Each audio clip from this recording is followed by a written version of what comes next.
Somewhere beneath the surface of the North Atlantic, in water so cold and dark that no light from the world above could reach it, a crew of 47 men held their breath. Not metaphorically, literally. The order had been given to cut all non-essential systems. The diesel engines were silent. The electric motors were turning at their lowest possible speed.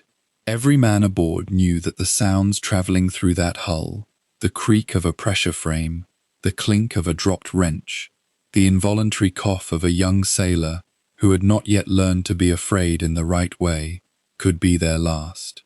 Above them, they could hear it, the rhythmic, mechanical pulse of an escort destroyer's propellers, moving slowly, deliberately, in ever-tightening circles.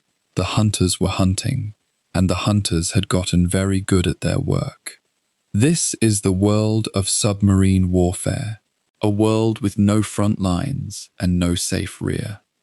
A world where the difference between a successful patrol and a crew lost to the deep was sometimes nothing more than a degree of bearing, a minute of timing, or a decision made in the dark by a man who had not slept in 30 hours. It is one of the most extraordinary chapters in the history of human conflict, and it is a story that most people alive today know only in fragments. A film scene here, a museum exhibit there, a grandfather's half-told memory that trailed off before it reached the part he could not say out loud. Tonight, we are going to tell that story in full.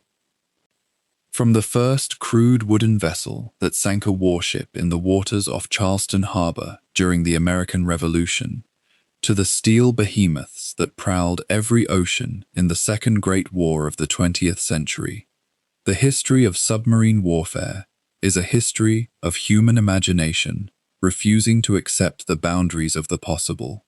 It is the story of men dismissed as lunatics who turned out to be right, of navies that ignored every warning until the warnings became catastrophes, and of ordinary young men from ordinary towns who found themselves operating machinery of extraordinary lethality in conditions that would test the limits of human endurance. But it is also, underneath the tactics and the technology and the tonnage figures, a profoundly human story. It is the story of the merchant sailor from Liverpool who never made it home, the Japanese tanker crew lost somewhere in the Philippine Sea, the German submariner who survived 4 patrols and did not survive the 5th. These were not abstractions, they were people, and in the great underwater war that consumed the middle decades of the 20th century, they were consumed in numbers that are almost too large for the human mind to comfortably hold. More than 14 million tons of shipping went to the bottom of the world's oceans during the Second World War. Read that figure slowly, because it needs to be understood not as a statistic, but as a physical reality. 14 million tons of steel and timber and cargo and human life, sitting now in perpetual darkness on the floors of the Atlantic, the Pacific, and the waters between. The ships that carried food and fuel and ammunition and medicine. The ships that carried the raw materials without which modern industrial war cannot be fought. The ships that, had they not been stopped, might have shortened the war by months, or lengthened it, or changed its outcome entirely. Submarines did that. These silent, unseen, profoundly unglamorous machines, operated by crews who would never fire a rifle or storm a beach, shaped the outcome of the largest conflict in human history, perhaps more decisively than any weapon apart from the atomic bomb itself. And yet, their story has never quite received the full weight of attention it deserves. The great land battles get the monuments. The bomber crews get the memorial windows. The submariners get the silence, which is, perhaps, fitting given their profession. What we are building together tonight, across the hours ahead, is a complete picture.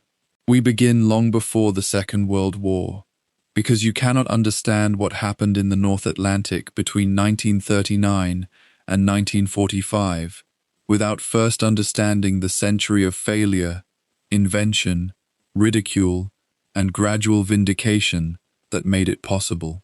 We trace the earliest dreamers, men like David Bushnell and John Philip Holland, who drew plans for underwater warships at a time when the technology to build them barely existed, and whose contemporaries often treated them with the kind of patient condescension reserved for the obviously deluded. We watch as those dreams, slowly, stubbornly, became steel reality. We follow the German Navy as it builds its U-boat arm from nothing in the decades before the war, as Karl Dönitz studies the failures of the first great conflict and designs something new, something networked and predatory, and aimed with surgical precision at the one vulnerability that Britain, of all the great powers, could not afford to ignore. We follow the wolf packs as they range across the Atlantic in the early war years, when the sea seemed to offer nothing but opportunity, and the merchant convoys seemed to offer nothing but targets. We live through the long middle period of the war, when the advantage shifted, not in a single dramatic moment, but in a slow, grinding accumulation of technology and organization and hard-won experience. And when the men in the U-boats began to understand that the ocean they had once dominated was becoming a killing ground aimed at them. We crossed to the Pacific, where American submarines began the war hamstrung by defective torpedoes and a defensive mindset, and emerged from it as perhaps the most effective commerce-raiding force in the history of naval warfare.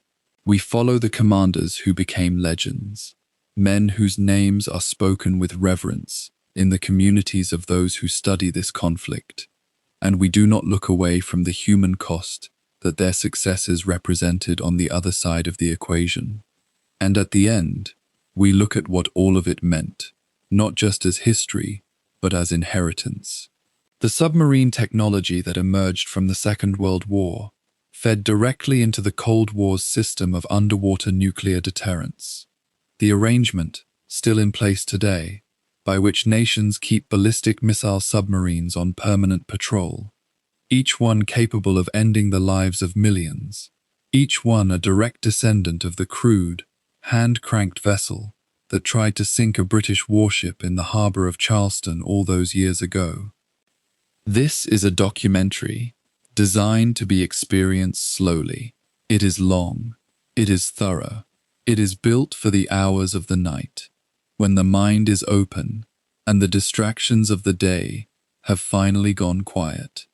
If you have found your way here, to this particular corner of the long, strange world of online history, then we think you are exactly the right kind of person to appreciate what we have put together. So if this is the kind of content that speaks to you, if you find that history, told carefully and with respect for its human weight, is the thing that settles your mind for sleep, then we would ask you to subscribe, to let this channel know that the effort is worthwhile, and to stay with us tonight for the complete story. Get comfortable. The depth gauge is climbing. The engines have gone quiet. Outside the hull, the ocean stretches away into darkness in every direction. The silent killers are leaving port. There is something ancient in the human desire to disappear beneath the surface of the water. Not to swim, not to drift, but to hide, to become invisible, to strike without warning, and to vanish before the world can answer back. Long before the first steel hull was ever welded together, long before the first diesel engine roared to life beneath the ocean, men were dreaming of this. They were drawing it, arguing for it, dying for it. The submarine was not born in a shipyard. It was born in the imagination of people the world called fools, in the margins of notebooks and the basements of modest workshops, in the minds of inventors who looked at the sea and saw not a barrier, but a weapon. What follows is the story of those dreamers, the ones who were laughed at, the ones who were ignored, and the ones who were right. The earliest known drawings of an underwater vessel came from a mind that also conceived flying machines, anatomical studies, and hydraulic systems centuries before they could be practically realized. Leonardo da Vinci, working in the late 1400s and early 1500s, sketched ideas that touched on the concept of a craft capable of operating beneath the surface of water. He was characteristically guarded about the details, noting in his journals that he had withheld further explanation out of concern for the evil nature of men who might use such a machine for murder at the bottom of the sea. Whether his caution was philosophical or strategic is impossible to know. What matters is the instinct, the recognition, even then, that a vessel hidden beneath the waves held a power unlike anything that could be achieved above them. The water was not merely an environment, it was armor, it was concealment. It was, for those willing to think about it clearly enough, an entirely new dimension of warfare.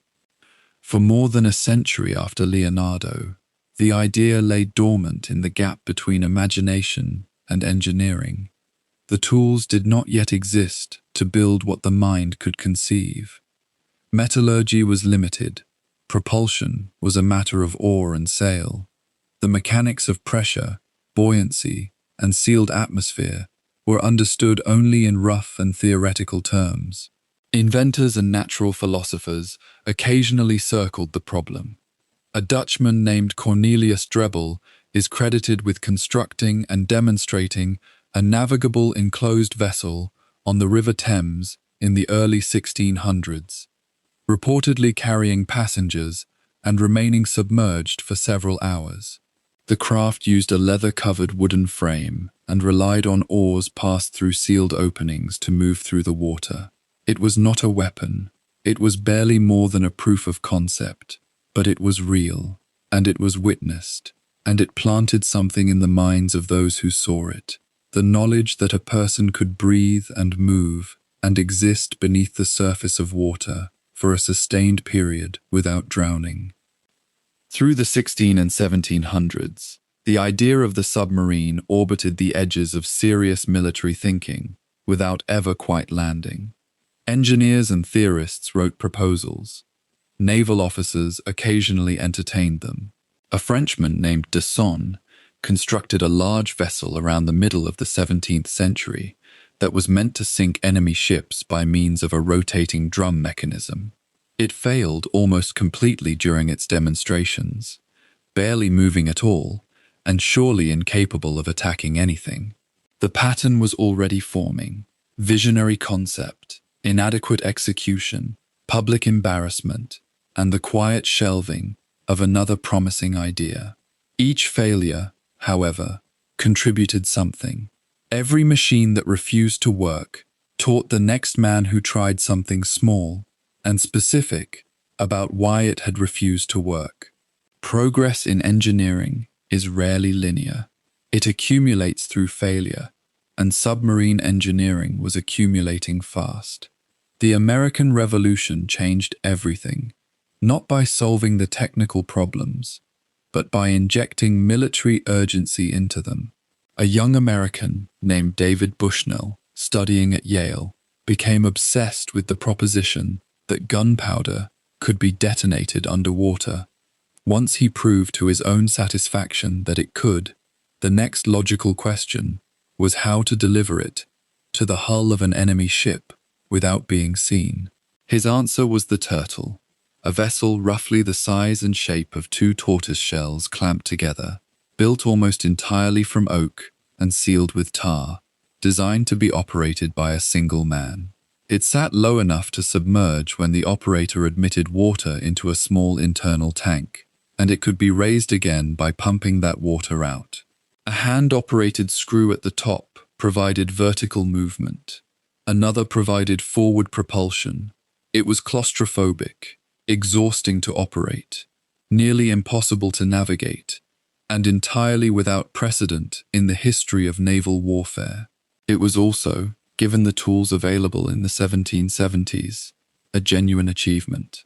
Bushnell's plan was straightforward in theory and maddening in practice. The Turtle would approach an enemy warship at night, traveling just beneath the surface.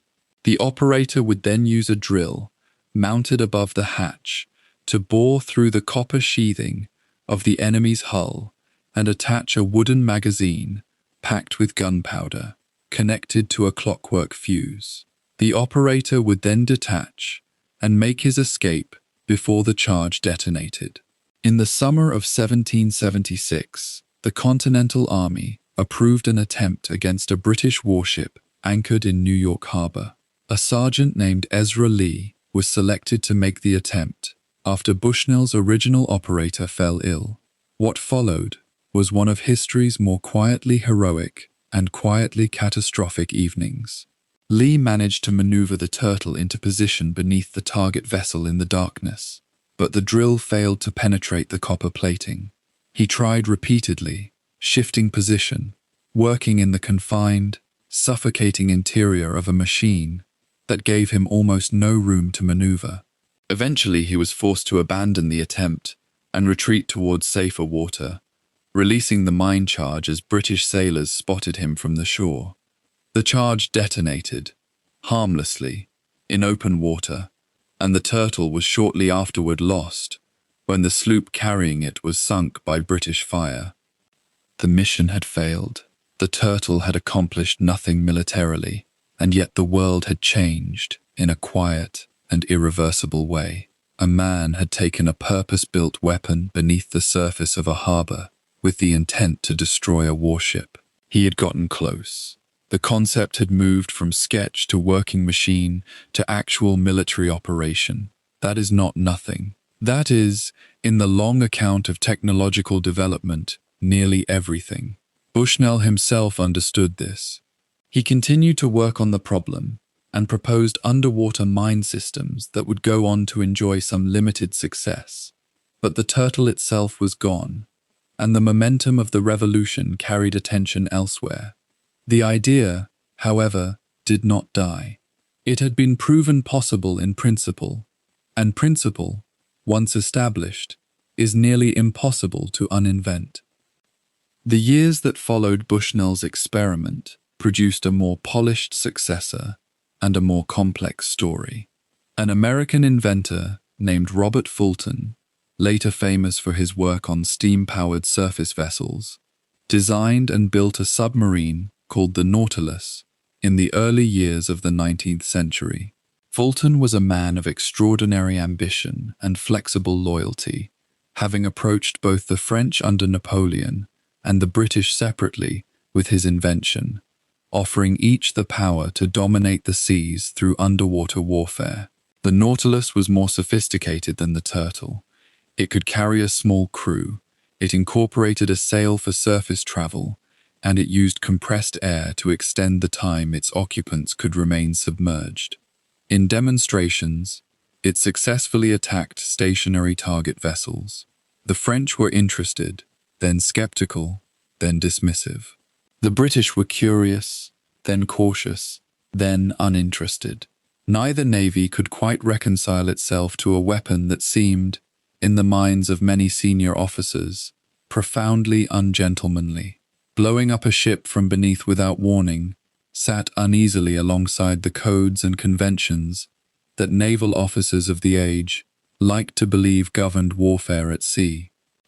That resistance, moral, professional, institutional, would follow the submarine through its entire early history. Surface warships were weapons of visible power. They announced themselves. They fired broadsides. They could be seen, measured, and met on something resembling equal terms. A vessel that crept unseen beneath the waves and destroyed an enemy without warning belonged to a different and deeply uncomfortable category of warfare. The admirals and the ministers who dismissed Fulton's Nautilus were not simply being conservative. They were genuinely grappling with a question that would echo through every subsequent century of conflict. Is there a meaningful distinction between a clever weapon and a dishonorable one. The submarine forced that question into the open, long before anyone was ready to answer it.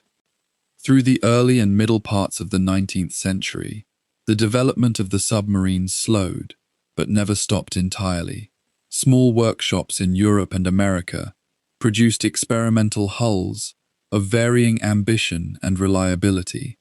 Some sank during trials. Some moved but could not steer. Some steered but could not dive.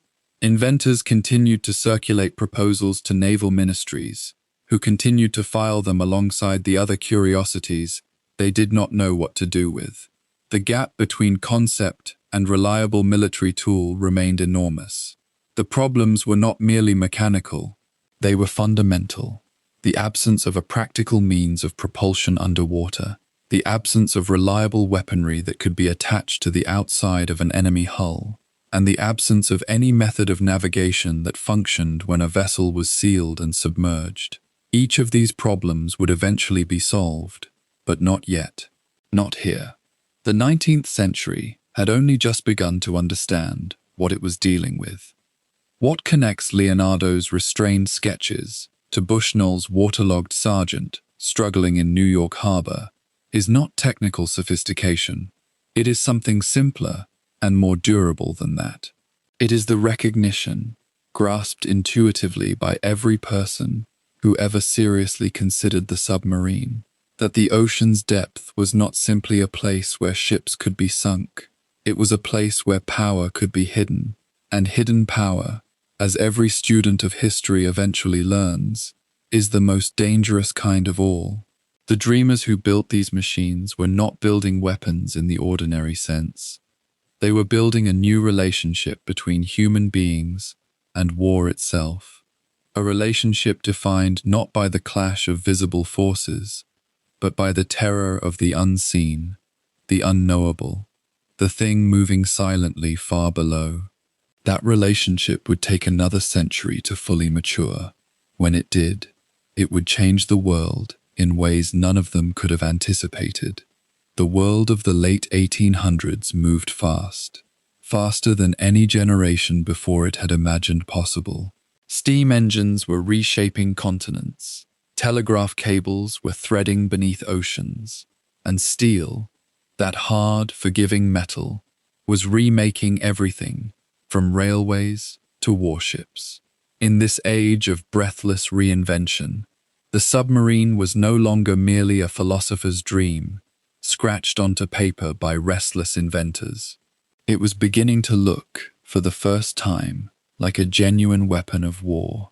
The dreamers who had spent the previous century drawing sketches and drowning in flooded hulls were giving way to engineers who understood metallurgy, to naval officers who read strategy, and to governments who had learned to fear what they could not see.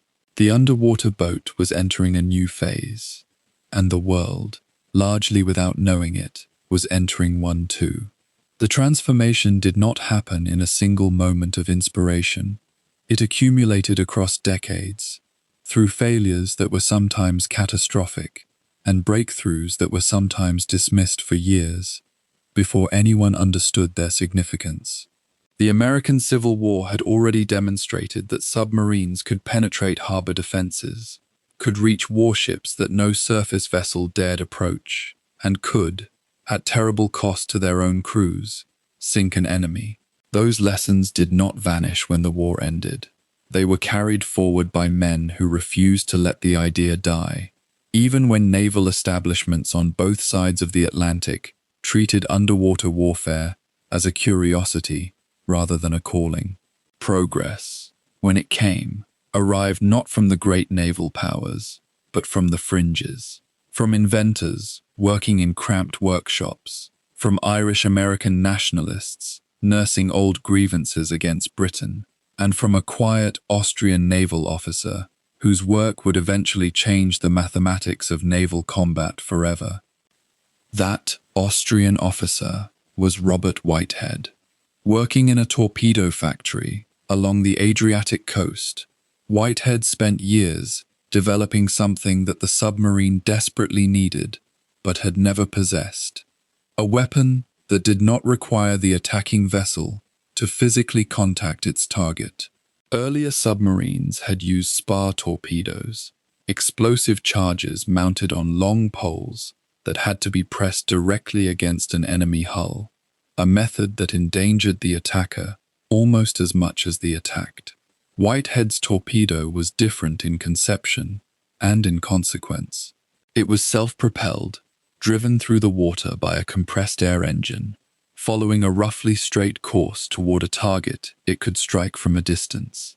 Early versions were erratic, prone to veering off course, unreliable at depth, but they worked well enough to matter.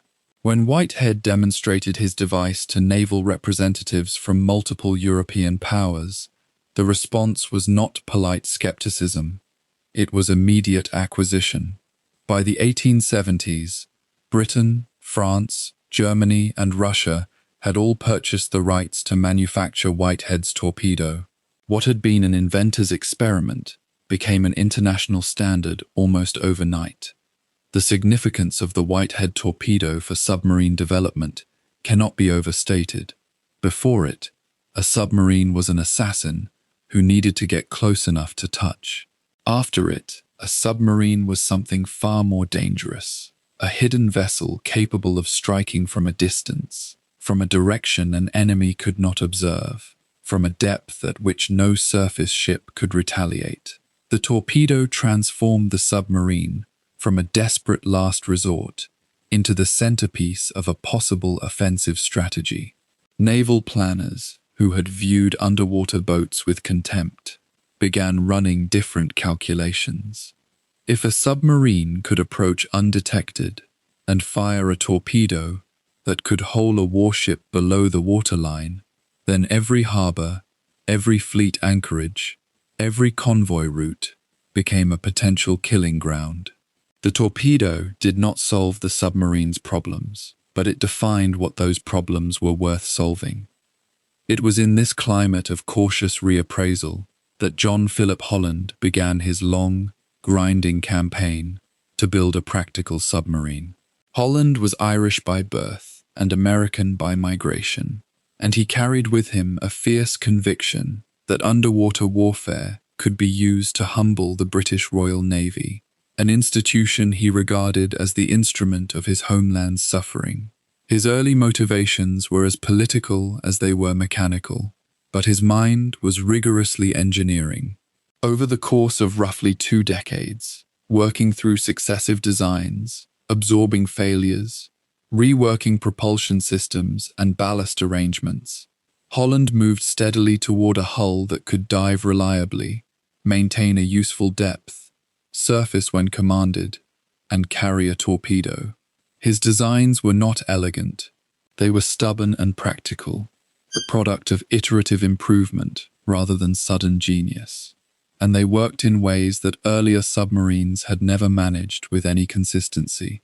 Holland's great insight was not any single technical innovation, but rather a system of compromises that balanced competing demands.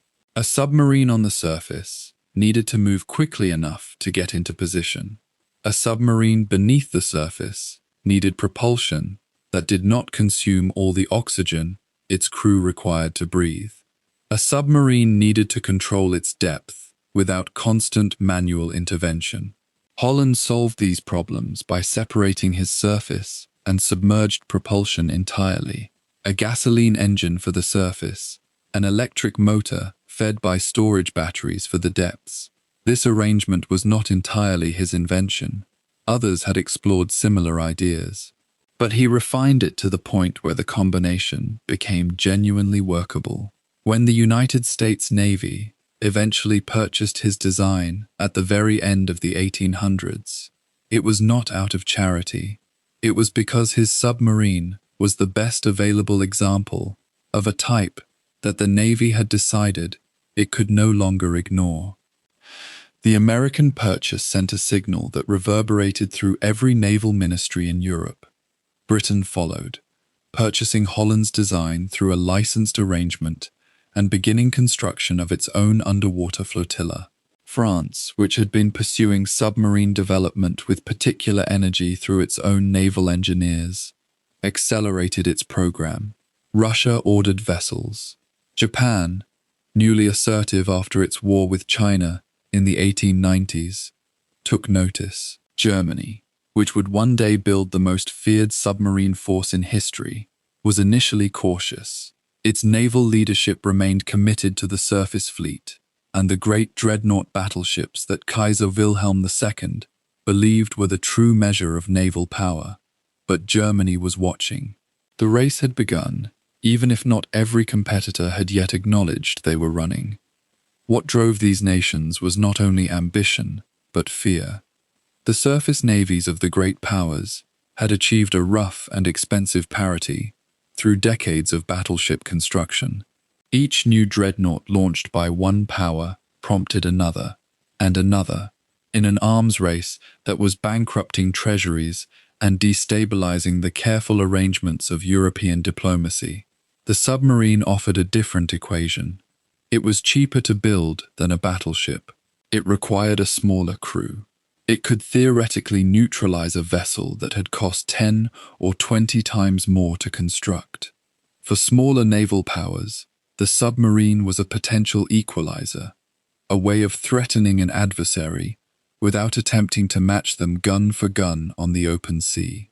For larger powers, it was something more unsettling, proof that the expensive superiority they had purchased might be undone by an enemy willing to operate below the surface of the accepted rules of naval warfare. Those rules were themselves a subject of fierce debate during this period. The laws and customs of naval warfare had evolved over centuries to govern conflict between warships. Formal engagements between combatants flying recognized flags, with established protocols for surrender, for the treatment of captured crews, for the distinction between military and civilian targets. The submarine did not fit comfortably into this framework. A submarine that surfaced to give warning before attacking a merchant vessel announced its own position and invited destruction. A submarine that attacked without warning offered no opportunity for crews to escape.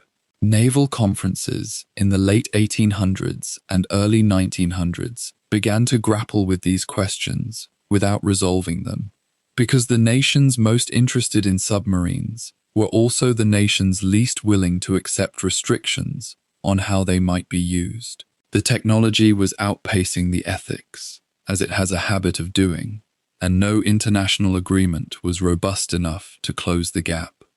Meanwhile, the submarines themselves continued to improve. Dive times shortened as designers refined ballast systems. Crew habitability, though always miserable by any comfortable standard, improved enough to make extended patrols conceivable. Range increased as battery capacity grew, and hull designs became more hydrodynamically efficient. Periscopes, optical instruments that allowed a submerged crew to observe the surface without exposing the hull, developed from crude tubes with simple mirrors into precision instruments with magnification and wider fields of view.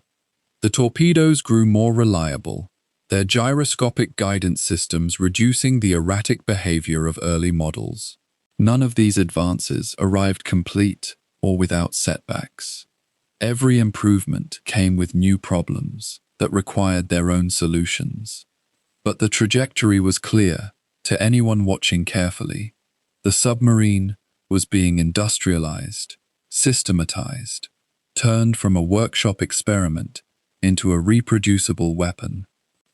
By the first years of the new century, every major naval power had submarines in service or under construction. The vessels were still small, still short-ranged, still prone to mechanical failure in ways that put their crews at constant risk. Naval establishments still debated their proper role. Were they harbor defenders, coastal pickets, something else entirely?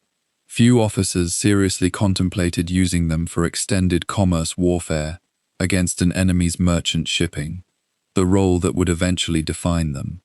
But the foundation was in place. The torpedoes were real. The hulls were real. The men willing to descend beneath the sea in metal tubes and trust their lives to machinery were real.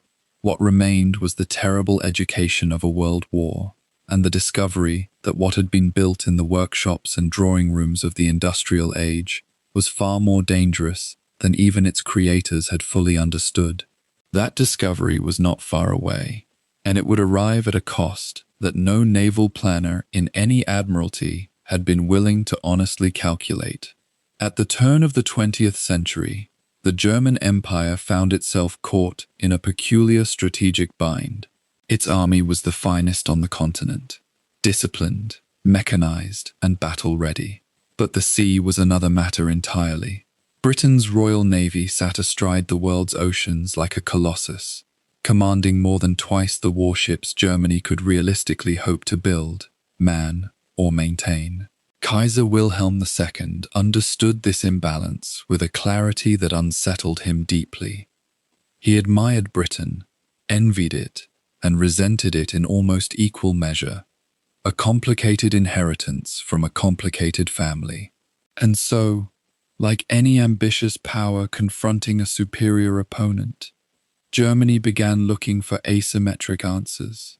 The submarine, still regarded by most naval officers as a crude and unreliable toy, would slowly come to represent something far more dangerous than anyone in London or Berlin initially recognized.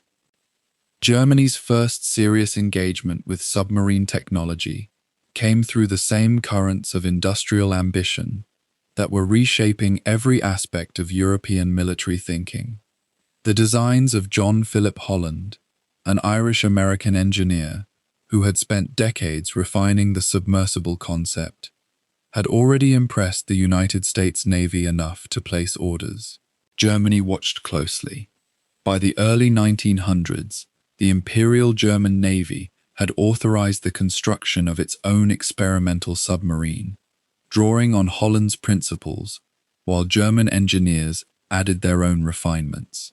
That first vessel was far from impressive, small, mechanically temperamental, and strictly limited in range. But it was a beginning, and beginnings carry within them the seeds of transformation. Naval officers who had initially scoffed at the notion of undersea warfare were invited to observe, and some of what they saw prompted a quiet shift in thinking. The man most responsible for shaping what would become Germany's submarine doctrine was not yet a household name. Alfred von Tirpitz was already building Germany's surface fleet with characteristic Prussian thoroughness. His battleship building program, designed to challenge British naval supremacy, ship by ship, ton by ton. Yet within the Navy's own ranks, a quieter argument was gaining traction, one that suggested matching Britain's surface power was not merely expensive, but strategically misguided. Britain was, above all else, an island nation. Its cities could not feed themselves. Its factories could not run without imported raw materials. Its armies could not fight without equipment that crossed the ocean in the holds of merchant ships. If a submarine fleet could sever those supply lines, it would not need to sink a single dreadnought to bring the empire to its knees. It was a cold, calculated insight, and it grew more persuasive with every year that passed. Germany's submarine construction program accelerated steadily through the first decade of the 1900s, though never at the pace that its most enthusiastic advocates wanted. Bureaucratic resistance remained significant.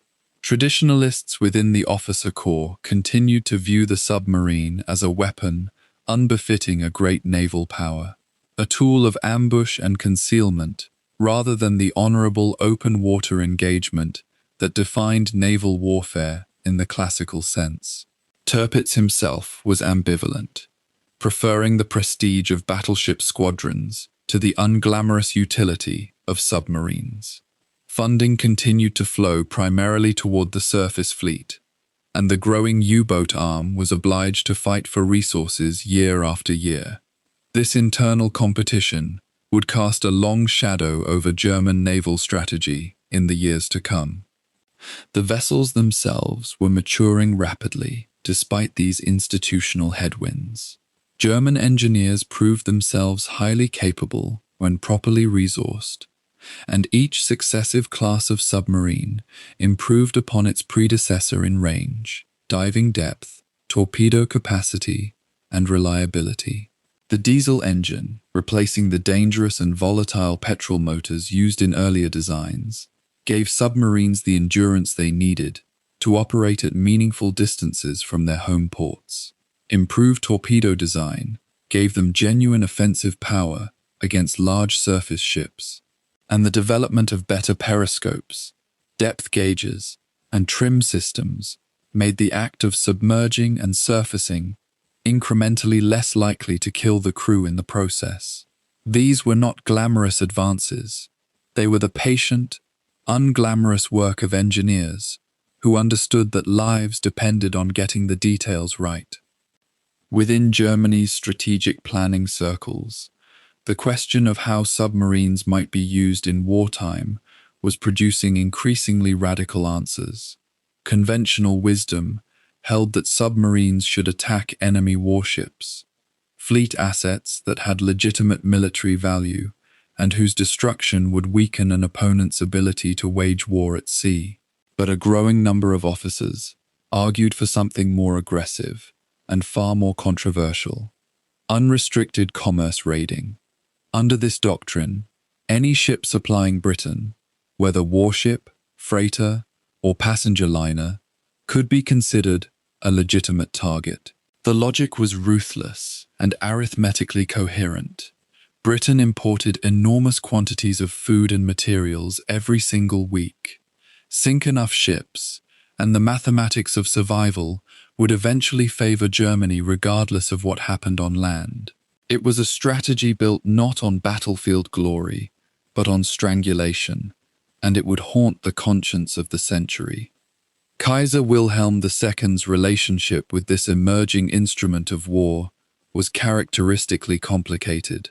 He was a man drawn to spectacle, to gleaming battleships lined up in review, to the pomp and ceremony of a great naval power announcing itself to the world. Submarines offered none of that.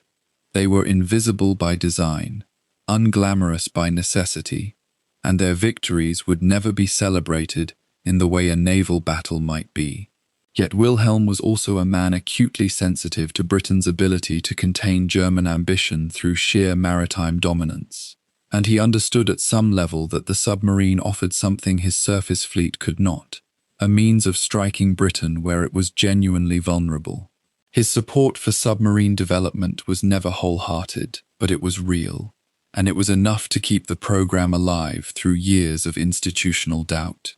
The officers who commanded these early submarines developed a culture of their own, shaped by the particular demands of underwater warfare. Service below the surface was physically miserable: cramped quarters, constant dampness, the persistent smell of diesel fuel and unwashed men, the psychological pressure of operating in an environment that offered no margin for error. A single mechanical failure at depth could mean death, without any possibility of rescue or even recovery. These men knew the risks and accepted them with a matter-of-fact stoicism that came to define the submarine service's self-image. They were, by their own reckoning, a different breed from their colleagues on the surface, more technically minded, more willing to operate independently, more comfortable with uncertainty and isolation. Whether this self-perception was entirely accurate matters less than the fact that it produced officers who took genuine pride in mastering one of the most demanding forms of warfare then known. As the years before the First World War ticked away, the strategic argument for a large submarine fleet grew louder and more urgent. War games and staff exercises conducted in the years following 1910 consistently demonstrated that a determined submarine campaign against British merchant shipping could produce serious economic damage within months. The numbers were difficult to argue with. Britain depended on its merchant marine for a volume of trade that no amount of convoy organization or naval patrol could fully protect against a submarine fleet of sufficient size. Yet Germany entered the war in 1914 with far fewer submarines than its own strategists had identified as necessary. Decades of institutional ambivalence and misdirected funding had left the U-boat arm chronically undersized relative to the scale of the task its own officers had defined. This gap between strategic ambition and material reality would become one of the defining tensions of Germany's undersea campaign. The submarines that did exist were capable, their crews well-trained and aggressive, and their early patrols would demonstrate conclusively what a larger fleet might have achieved. But the Navy's most forward-thinking officers could see the problem clearly. Fighting a war of attrition against the world's greatest merchant marine with a handful of vessels was not strategy, it was a gesture.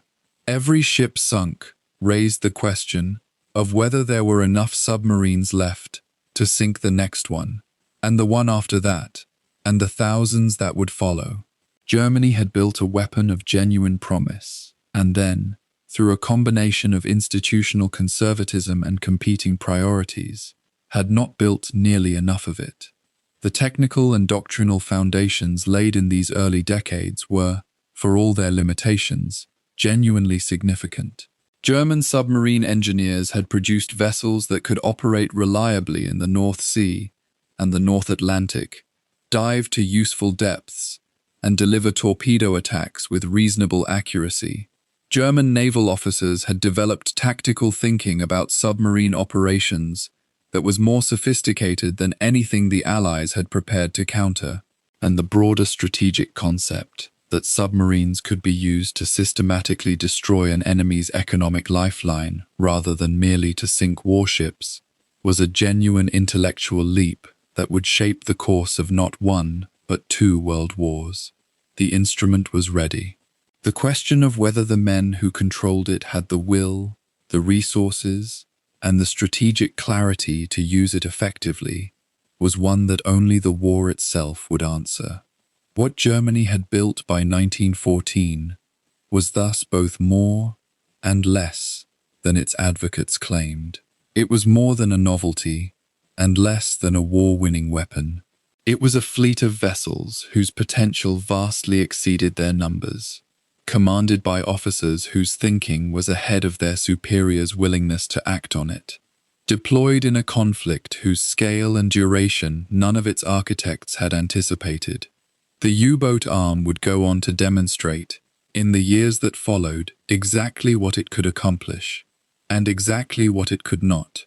But the story of those years cannot be understood without reckoning honestly with these foundational choices, these institutional arguments, and these quiet, consequential decisions made in the years when the submarines were still new, and the war that would prove their worth was still only a shadow forming on the horizon.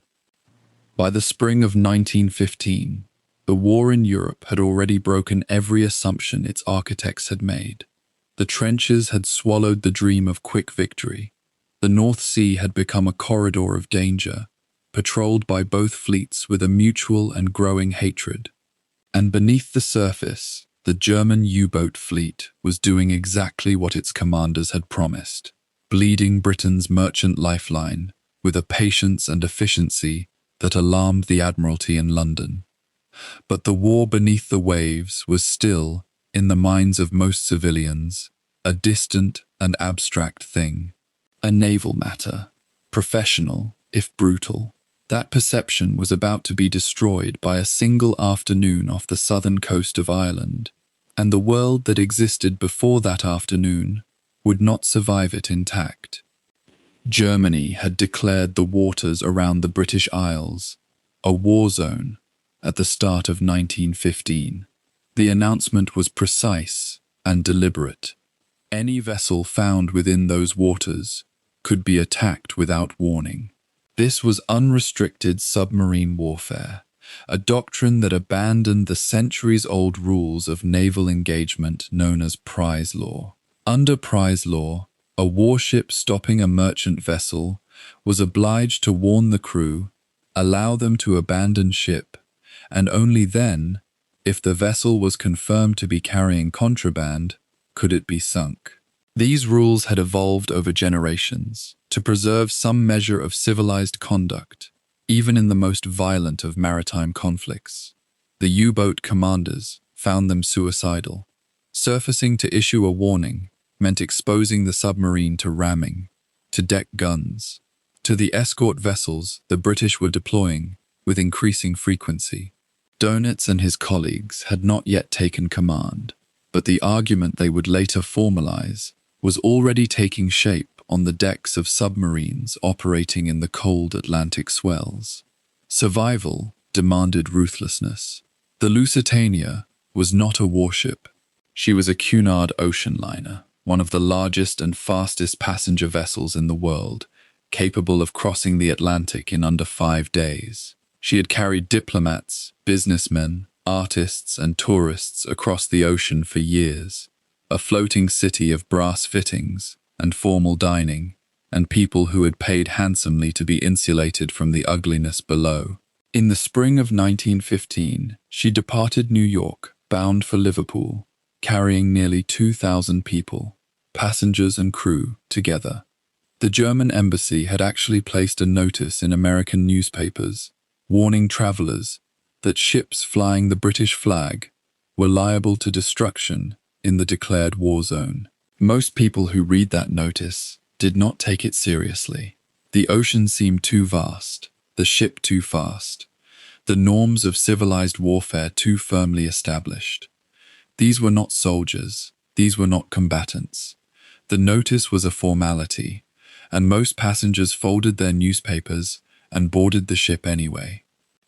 On the 7th of May 1915, a single German submarine spotted the liner off the old Head of Kinsale on the southern coast of Ireland. The commander did not hesitate. He had his orders, and he had his target. One torpedo struck the ship. Then, within minutes, a second explosion tore through the hull.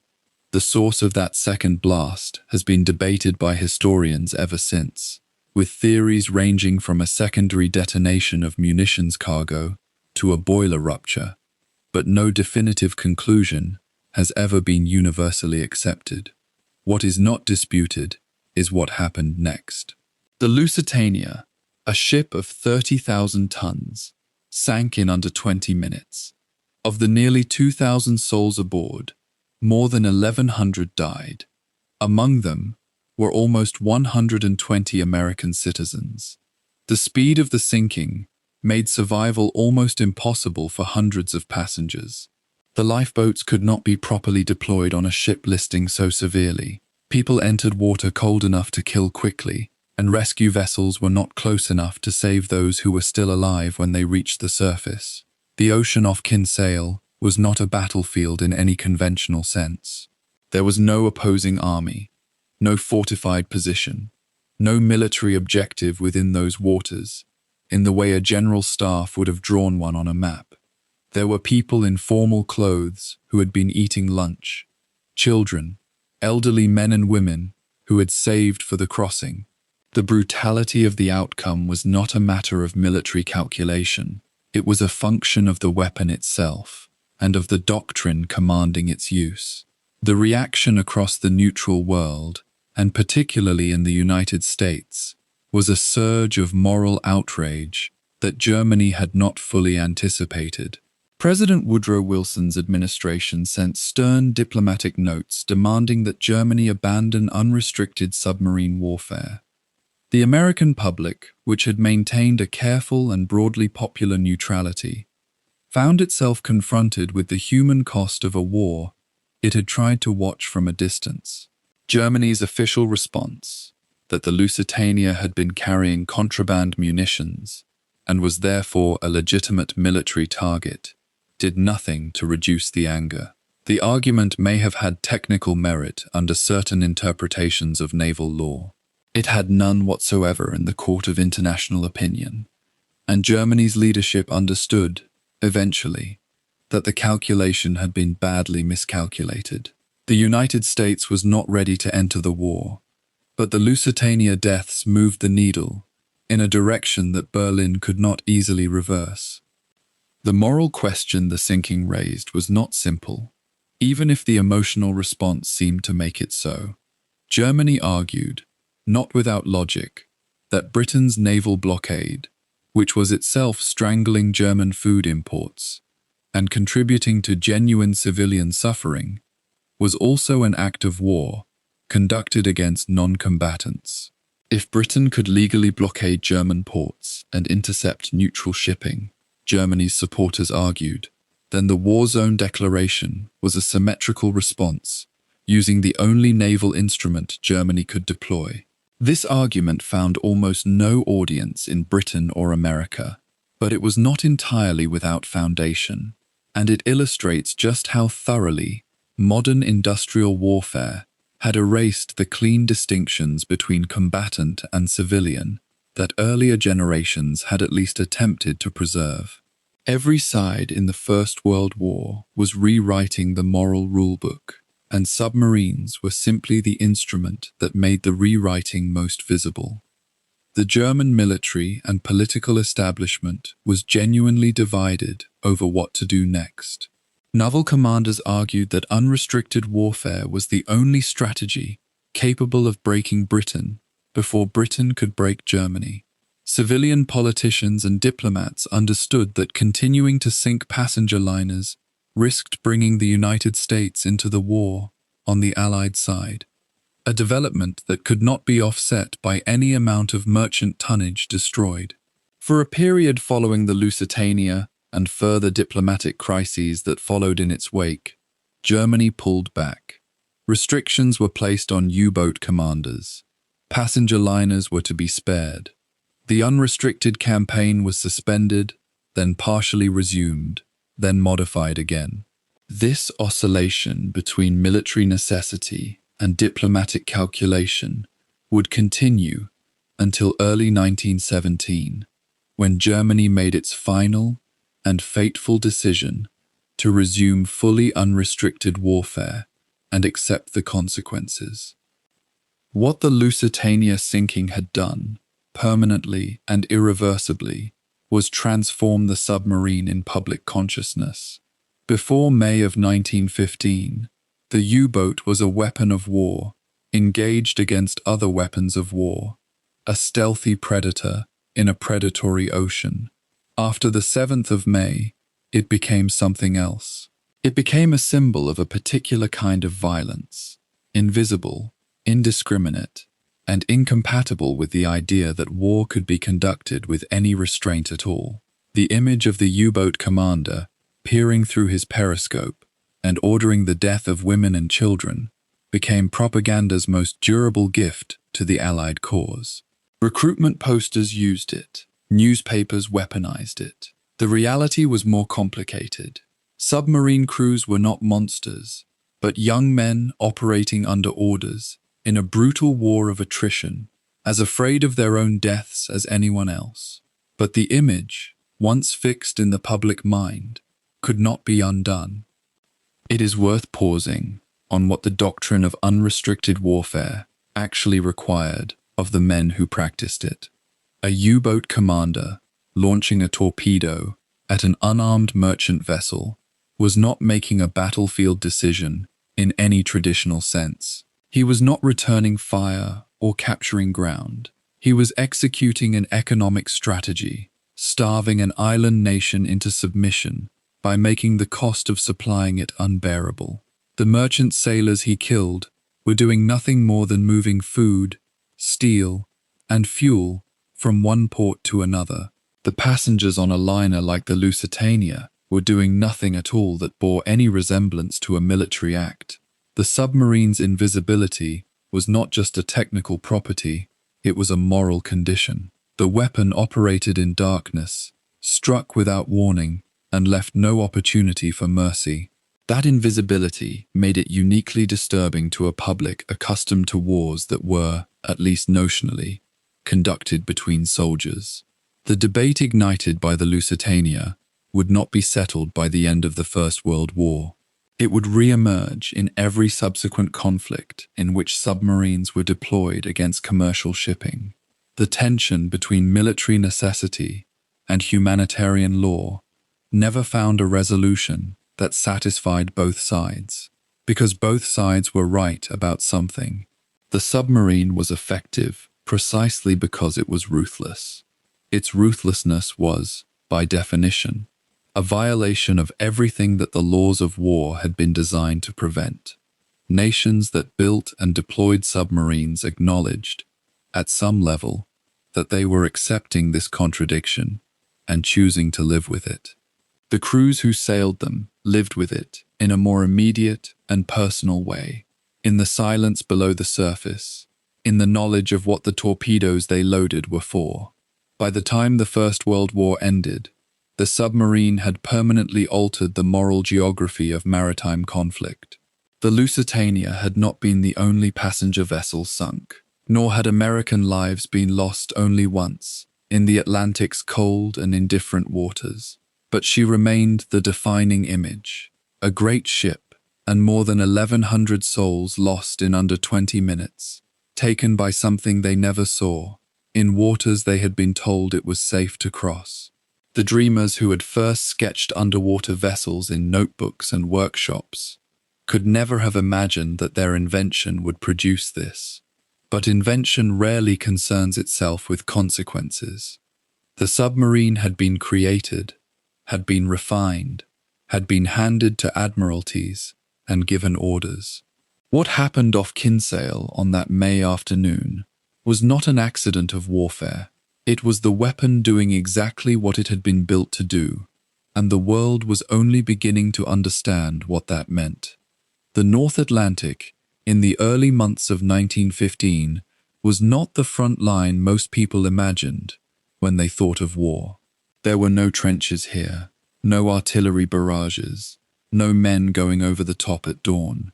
There was only grey water, cold wind, and somewhere beneath the surface, something patient and invisible waiting to kill. Britain had built its empire on the sea.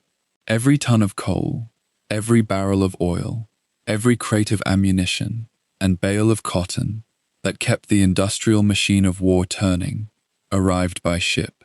The men who sailed those ships were not soldiers. They were merchant seamen, civilian men doing civilian work, and they had almost no protection at all. The German Imperial Navy understood exactly what that meant. Before the war had been running for a full year, the U-boat arm had already identified Britain's greatest vulnerability and had begun, quietly and methodically, to tear at it. The numbers accumulate slowly at first, then with gathering, relentless momentum. In the opening months of the war, German submarines operated under prize rules, the cruiser rules, inherited from an earlier age of naval warfare. A submarine was expected to surface, identify a target as an enemy or contraband-carrying vessel, allow the crew to abandon ship, and only then sink it. For surface warships, this was inconvenient. For submarines, which depended entirely on invisibility and surprise for their survival, it was suicidal. A submarine on the surface was a slow, fragile target. Its hull rode low, its deck gun was modest, and any armed merchantman or patrolling destroyer could destroy it in moments. The rules of gentlemanly warfare, written for an era of wooden ships and iron men, had no useful place in the age of the diesel engine and the torpedo. German commanders knew it.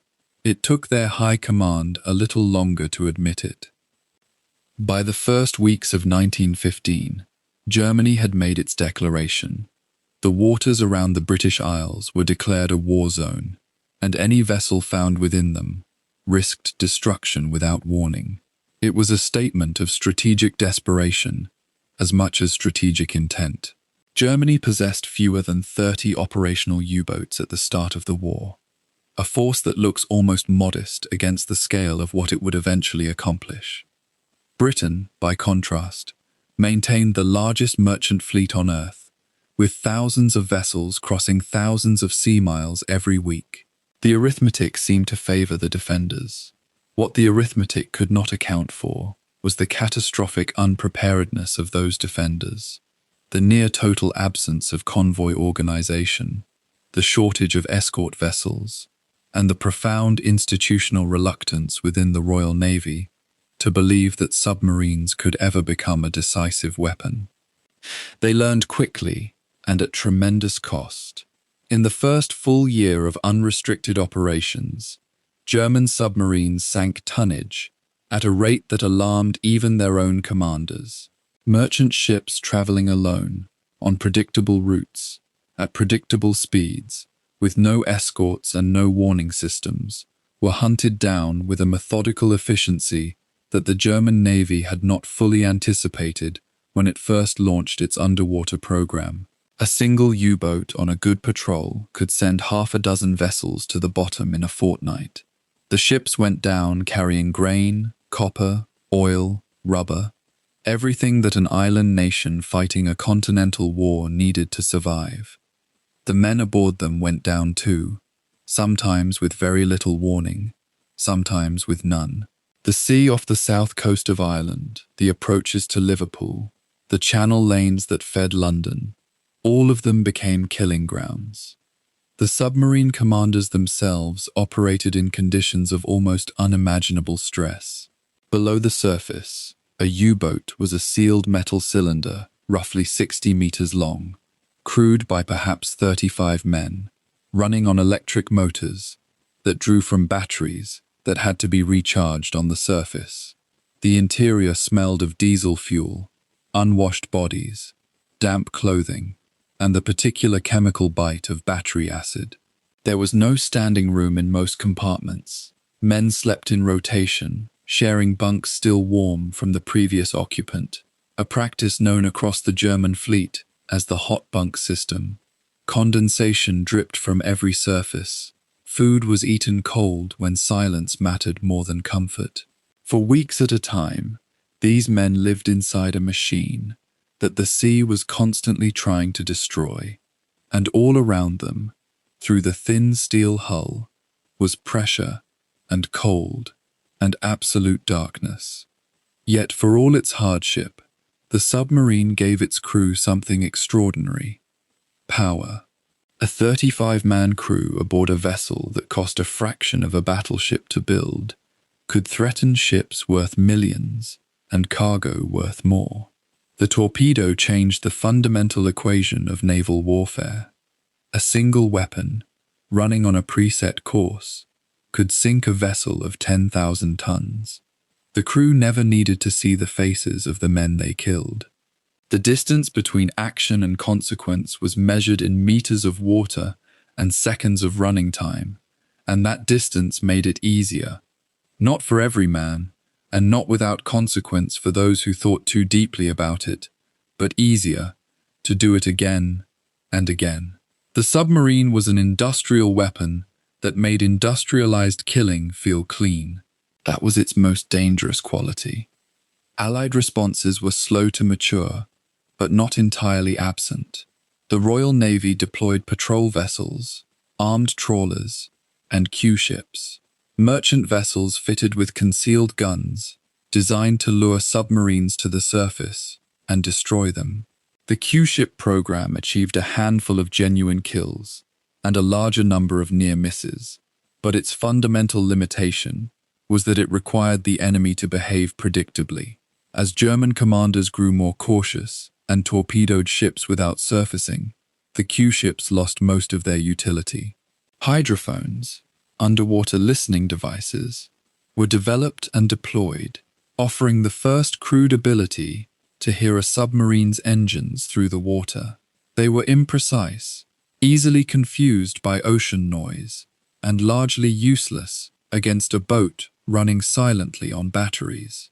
The Navy also began experimenting with depth charges, canisters of high explosive dropped over the side and triggered by water pressure. They were a genuine threat. They were also spectacularly difficult to aim at something you could not see. The year 1917 brought the crisis to its peak. Germany had resumed unrestricted submarine warfare, after a brief suspension following international pressure over civilian casualties. The decision was calculated and cold. German naval planners had run the numbers and concluded that if their submarines could sink enough Allied shipping each month, Britain would be forced to negotiate before American intervention could tip the balance. For a period of several agonizing months in the spring of that year, it looked as though they might be right. Shipping losses reached figures that stunned Allied naval leadership. The First Sea Lord reportedly told his closest advisors that Britain had perhaps 6 weeks of food reserves remaining if the losses continued at their current rate. It was the closest the submarine campaign came to achieving its strategic purpose, and it came terrifyingly close. What saved Britain was not a single breakthrough, but the slow, grinding accumulation of several overlapping solutions arriving just in time. The convoy system, grouping merchant ships together and surrounding them with escort vessels, had been resisted for years by naval traditionalists who argued it concentrated targets rather than protecting them. They were wrong, and eventually, the weight of catastrophic evidence forced a change in policy. Convoyed ships were dramatically harder to attack. A U-boat that found a convoy still had to penetrate a screen of escorts, fire its limited torpedoes, and then survive the counterattack. Lone merchantmen had offered almost no resistance. Convoys forced the submarine to pay a price for every ship it sank, and the cumulative cost began to change the operational calculus. Aircraft joined the campaign in a limited but meaningful way. A submarine on the surface near a patrolling aircraft had almost no time to dive before becoming a target. Even when aircraft carried no weapons capable of sinking a U-boat, their mere presence forced submarines below the surface, where they could make only a few knots on battery power and rapidly lost their ability to position for an attack. The combination of aircraft, escort vessels, depth charges, and improving hydrophone technology created a layered defense that the U-boats of 1914 and 1915 had never faced. It was imperfect, patchy, and often tragically late, but it was enough. By the time the armistice came in November of 1918, the campaign's scale had become almost incomprehensible. German submarines had sunk well over 5,000 vessels across the 4 years of conflict, representing more than 5 million tons of Allied and neutral shipping. Thousands of merchant seamen had died, along with naval personnel on both sides. The German U-boat arm itself had paid an extraordinary price, losing more than half of all submarines it ever committed to operations, with hundreds of crews going to the bottom. It was a slaughter conducted in silence and cold water, without witnesses, without the rituals of land warfare, without graves that families could visit. The ocean kept its dead. What the war proved, beyond any reasonable challenge, was that the submarine was not a novelty or a theoretical weapon. It was a decisive instrument of national survival, or national destruction. Every naval power that had watched the campaign with professional attention came away understanding the same thing, that any future war fought with sea lines of communication at stake would be decided, at least in part, beneath the surface. The next war was already being designed in the minds of men who had survived this one. Some of them were German officers who had commanded U-boats in the North Atlantic and had never stopped thinking about what they could have done differently. One of those officers would spend the years between the wars building something new, something better, something far more dangerous, and his name was Karl Dönitz. The guns fell silent in November of 1918, but the war beneath the ocean had planted seeds that no peace treaty could fully uproot. Across the victorious nations and the defeated ones alike, naval strategists sat in their offices and read the final tallies with a kind of stunned recognition. German U-boats had sunk more than 11 million tons of Allied shipping across 4 years of war. The Royal Navy had lost warships to torpedo attack that no surface engagement could have claimed so efficiently. Admirals who had once dismissed the submarine as a coward's weapon now understood, with cold and uncomfortable clarity, that the underwater boat had changed the nature of sea power forever. The question that hovered over every post-war naval conference was not whether submarines would feature in the next conflict. Few men in uniform doubted they would. The question was how many nations would have them, how powerful they would be, and whether the world's governments could reach any agreement before ambition outpaced diplomacy. The Washington Naval Conference of 1921 brought the major powers together in an atmosphere of exhausted idealism.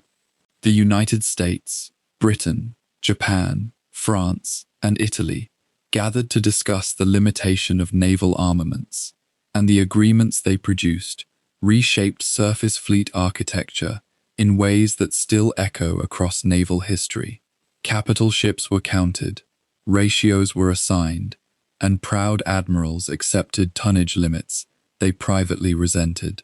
Yet submarines proved far more difficult to contain. Britain pushed hard for outright abolition, a position born less from moral principle than from the brutal memory of what German undersea boats had nearly done to the island nation's lifeline of imported food and raw materials. The British argument was straightforward and visceral. Submarines could not conduct war according to prize rules without surrendering the stealth that made them effective. And without prize rules, civilian sailors would die. Other powers listened politely and agreed to almost nothing. France and Italy held firm to their submarine programs with a determination that spoke to deep strategic anxieties. France, in particular, saw its submarine fleet as a counterweight to British naval dominance in the Mediterranean, an instrument through which a middle power could threaten a superior surface fleet without attempting to match it ship for ship. The Italians had similar thinking, and neither nation was prepared to surrender a weapon that offered asymmetric advantage at relatively low cost.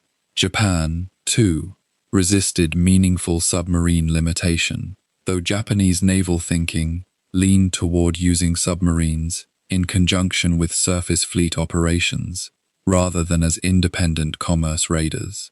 The Washington Conference ultimately produced tonnage limits on certain submarine classes and affirmed that the rules of cruiser warfare, the obligation to ensure the safety of civilian crews, applied to submarines in theory. In practice, these provisions were unenforceable, and every nation present knew it. What the treaties could not limit was the work happening in design bureaus, engineering workshops, and naval research stations scattered across Europe, America, and Asia. The years between the wars became, paradoxically, one of the most fertile periods of submarine innovation the world had ever seen. Diesel engines grew more reliable and more powerful, extending the range at which submarines could operate without refueling. Hull designs became more refined, shaped increasingly by the twin demands of speed on the surface and stability beneath it. Battery technology improved steadily, allowing submarines to remain submerged for longer periods before the depleted cells forced them back to the surface. These advances did not appear in treaty texts or newspaper headlines.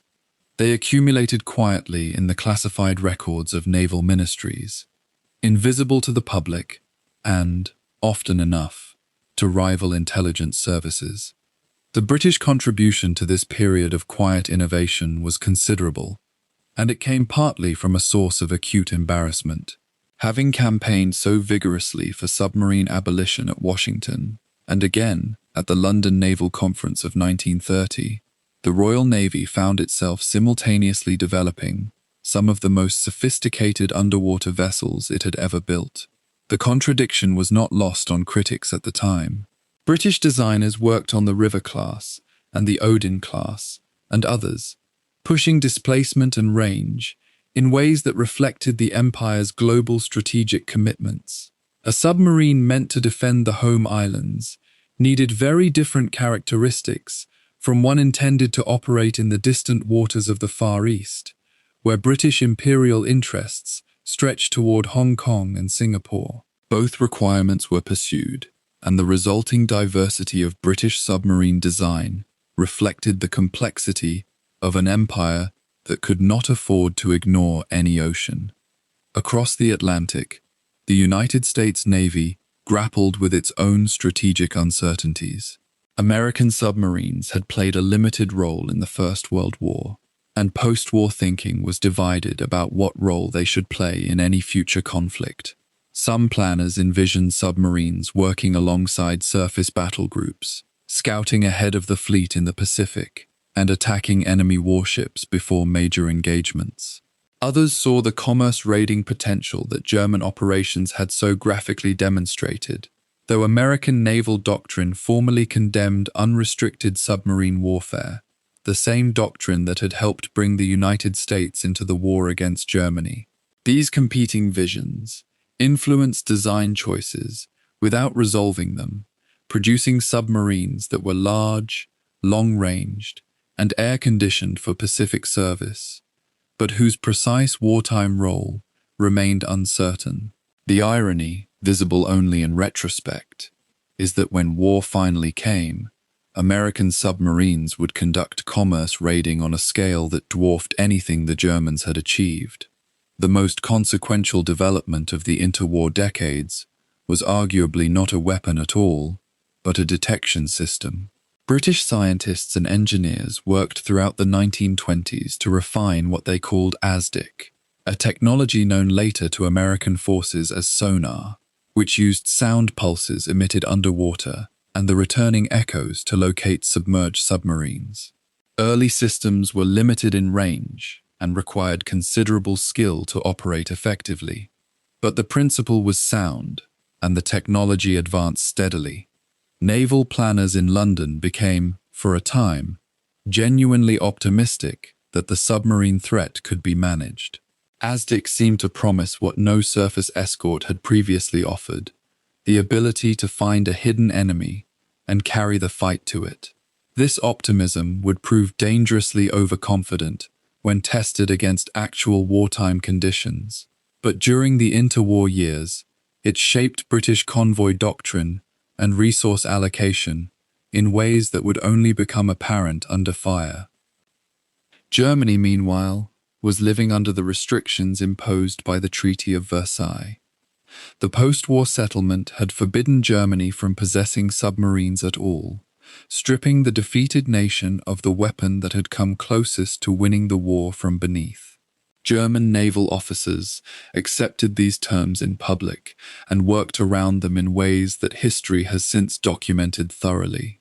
A Dutch design bureau provided cover for German submarine engineering talent to remain active, and German naval architects contributed to submarine programs in other countries while keeping their technical skills sharp and their knowledge current. By the time the political climate shifted in Germany's favor, the institutional knowledge required to rebuild a submarine force had not been lost.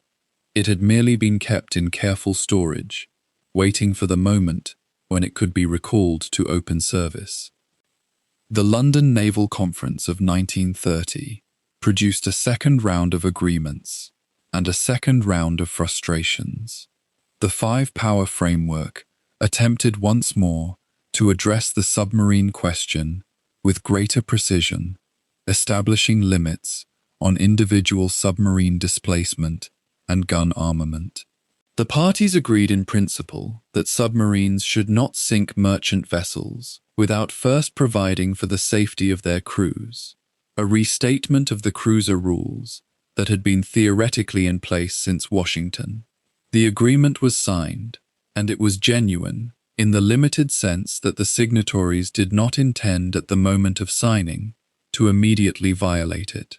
But it placed no meaningful limit on the number of submarines a nation could build within the defined size parameters, and it did nothing to constrain the pace of technological improvement.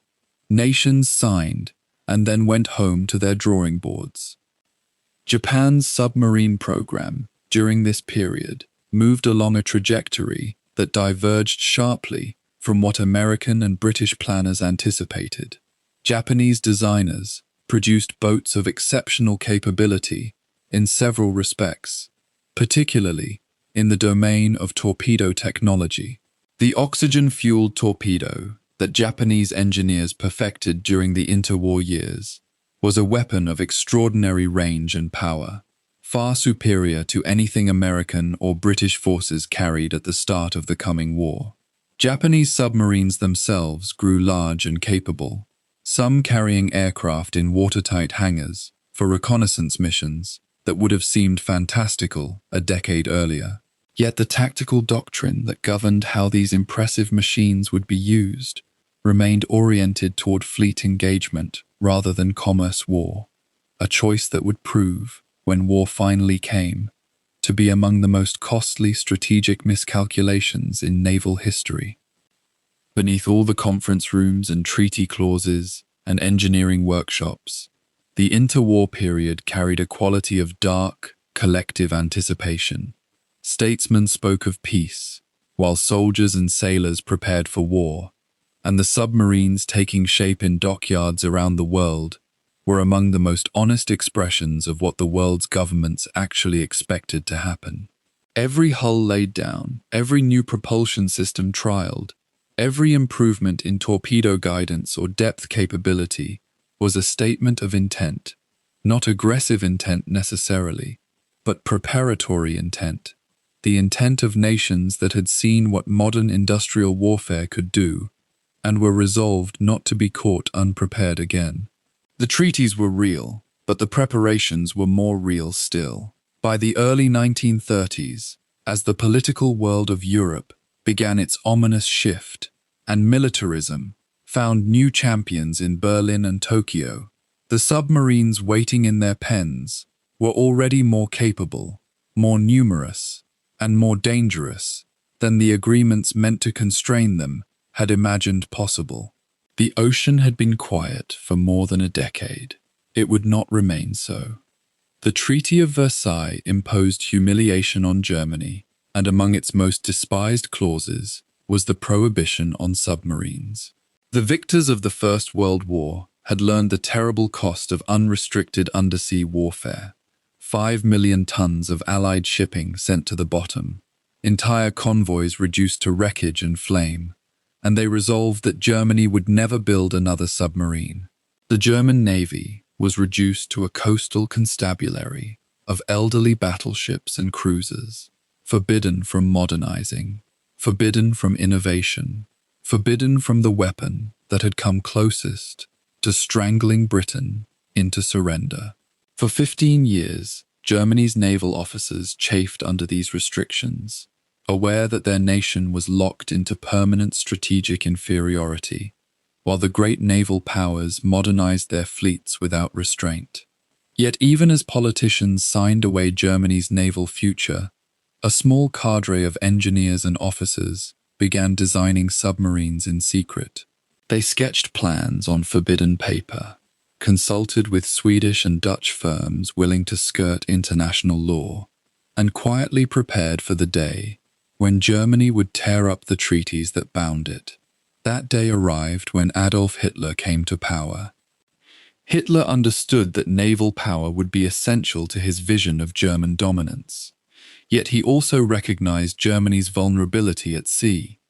The German surface fleet would never match Britain's might, not in his lifetime, perhaps not ever. But submarines offered a different path. They were economical to build, difficult to defend against, and they could accomplish what battleships could not.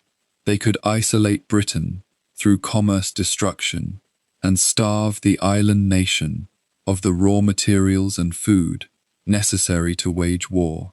In 1935, Hitler began negotiations with Britain that resulted in an agreement allowing Germany to build submarines.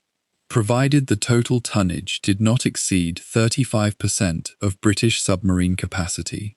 This agreement was a propaganda victory for Hitler, proof that the Western powers recognized German rearmament as inevitable and were willing to negotiate rather than resist. For Britain, the agreement was a catastrophic miscalculation, a surrender of the very principle that had guided Versailles, that Germany must remain weak and maritime arms must be controlled.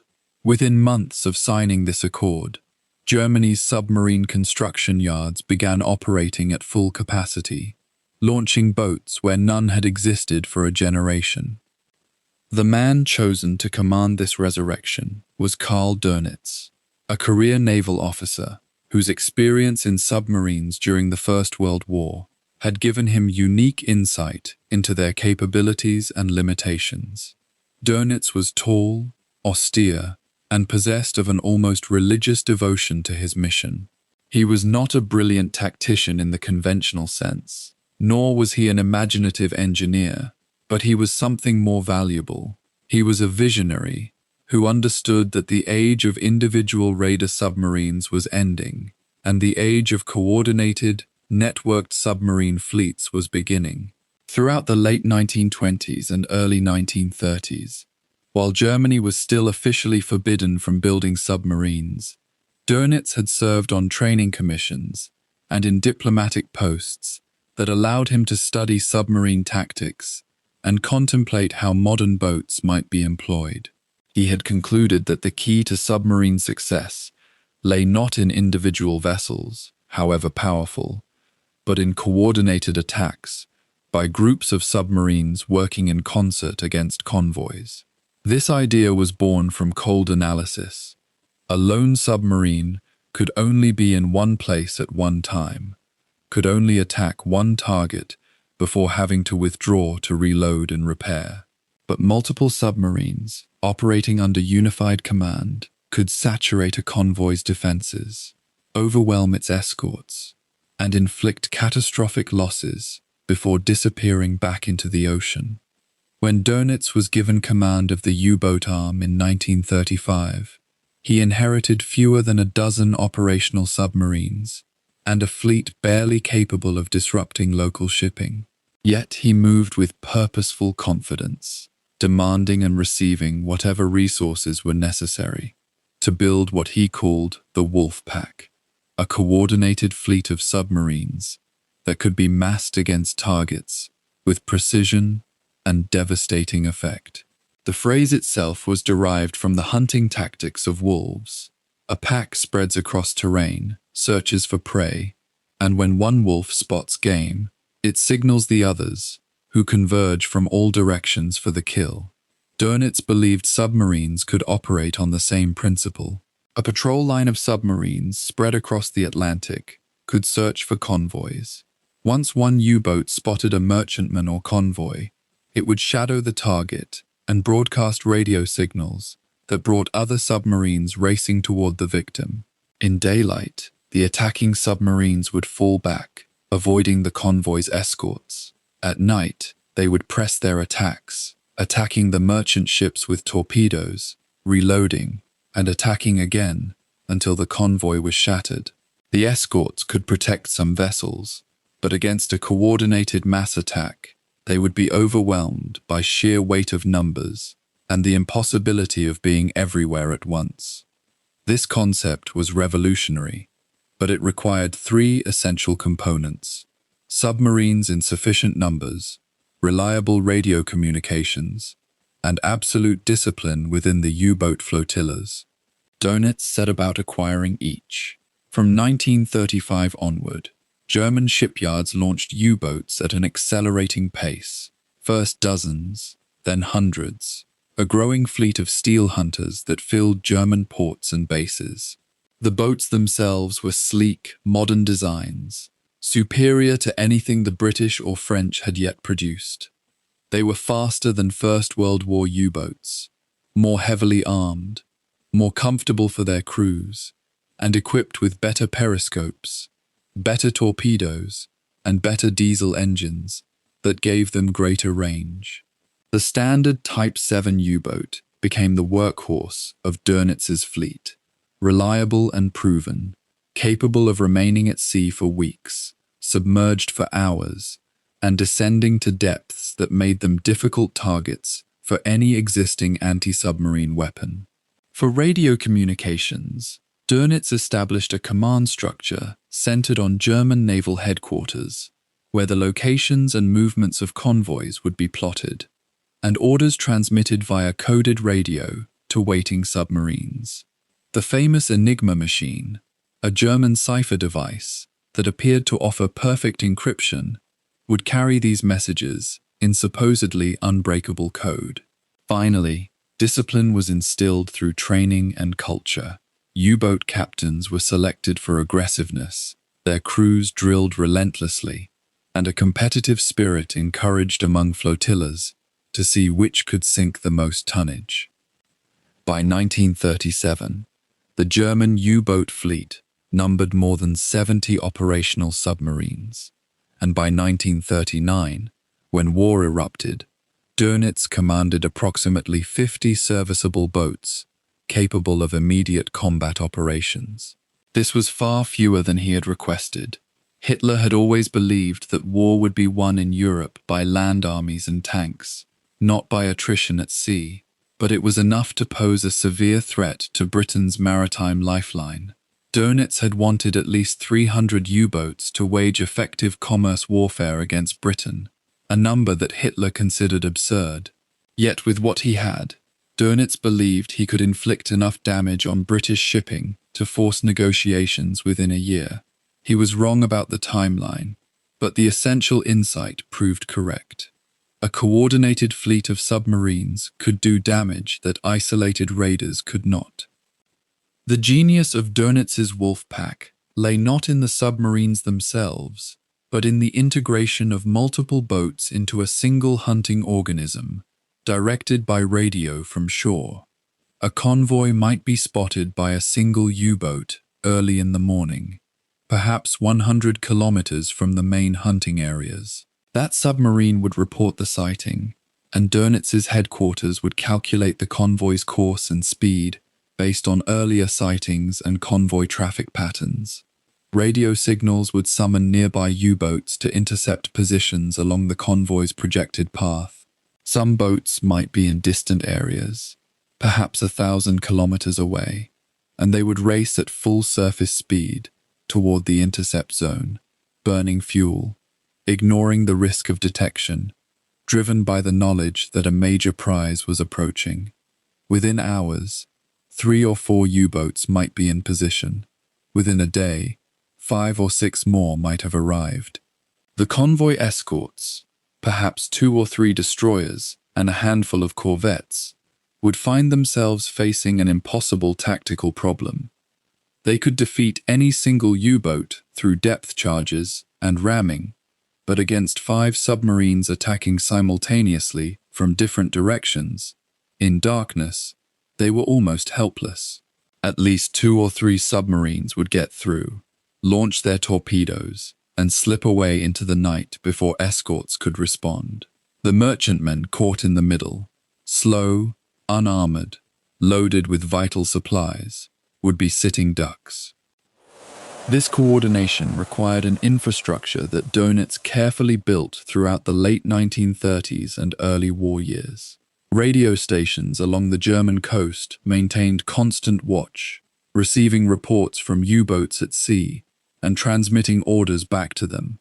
Intelligence officers studied convoy routes and patterns, predicting where future convoys might pass. Supply submarines were sent out to provision patrol boats at sea, extending their range far beyond what was previously possible. German naval intelligence worked with the Luftwaffe to gather information about Allied shipping movements and convoy schedules. A U-boat flotilla was assigned to each major area of operation: the North Atlantic, the Caribbean, the Indian Ocean, with a flotilla commander responsible for coordinating attacks within his jurisdiction. These commanders reported to Dönitz, who had final authority over all major tactical decisions. The system was imperfect, vulnerable to interception, dependent on technology that could fail, and subject to the inevitable friction of war. Yet when it worked with terrifying efficiency. The wolf pack concept was not entirely new. Individual U-boat commanders in the First World War had sometimes stumbled into coordinated attacks, and German naval theorists had contemplated the idea in the 1920s. But Dönitz was the first to systematize it, to make it the foundation of submarine strategy, to build an entire fleet architecture around the principle that submarines were not lone raiders, but pack hunters. This was his innovation, and it transformed submarine warfare from a peripheral nuisance to an existential threat.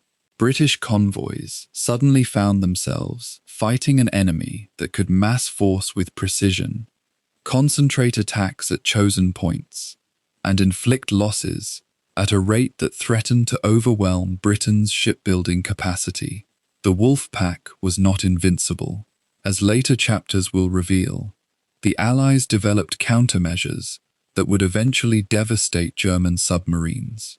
But in the years when it was working, from 1940 through 1942, it came closer than any weapon in human history to achieving what the German High Command hoped: the isolation and subjugation of a great power through starvation at sea. Dönitz himself became a cult figure within the U-boat arm, revered by his captains and crews, with an intensity that bordered on religious devotion. He cultivated this relationship carefully, visiting U-boats in port, attending the sinking celebrations when boats returned from successful patrols, learning the names of captains, remembering the tonnage they had sunk. He spoke of U-boat service as a calling, a noble profession that required men of exceptional courage and discipline. The submarine crews, for their part, believed in Dönitz with an almost fanatical loyalty. They saw him as a commander who understood their service, who fought for their interests within the higher German military hierarchy, and who would never ask them to undertake a mission he did not believe in. This loyalty became the glue that held the U-boat arm together, even as losses mounted and the war turned against Germany. Men volunteered for U-boats, knowing the casualty rate was terrifying, that more than half of all U-boat sailors would be killed in the war, that submarines were inherently dangerous hunting vessels from which escape was nearly impossible if something went wrong. They did this partly from patriotism, partly from the camaraderie of submarine service, and partly because Dönitz had convinced them their sacrifice mattered. The wolf pack was the expression of Dönitz's strategic thinking, but it was also a reflection of his personality: organized, methodical, relentless, and coldly focused on achieving maximum destruction. He believed that commerce raiding was not a secondary theater, but the primary means by which Britain could be defeated.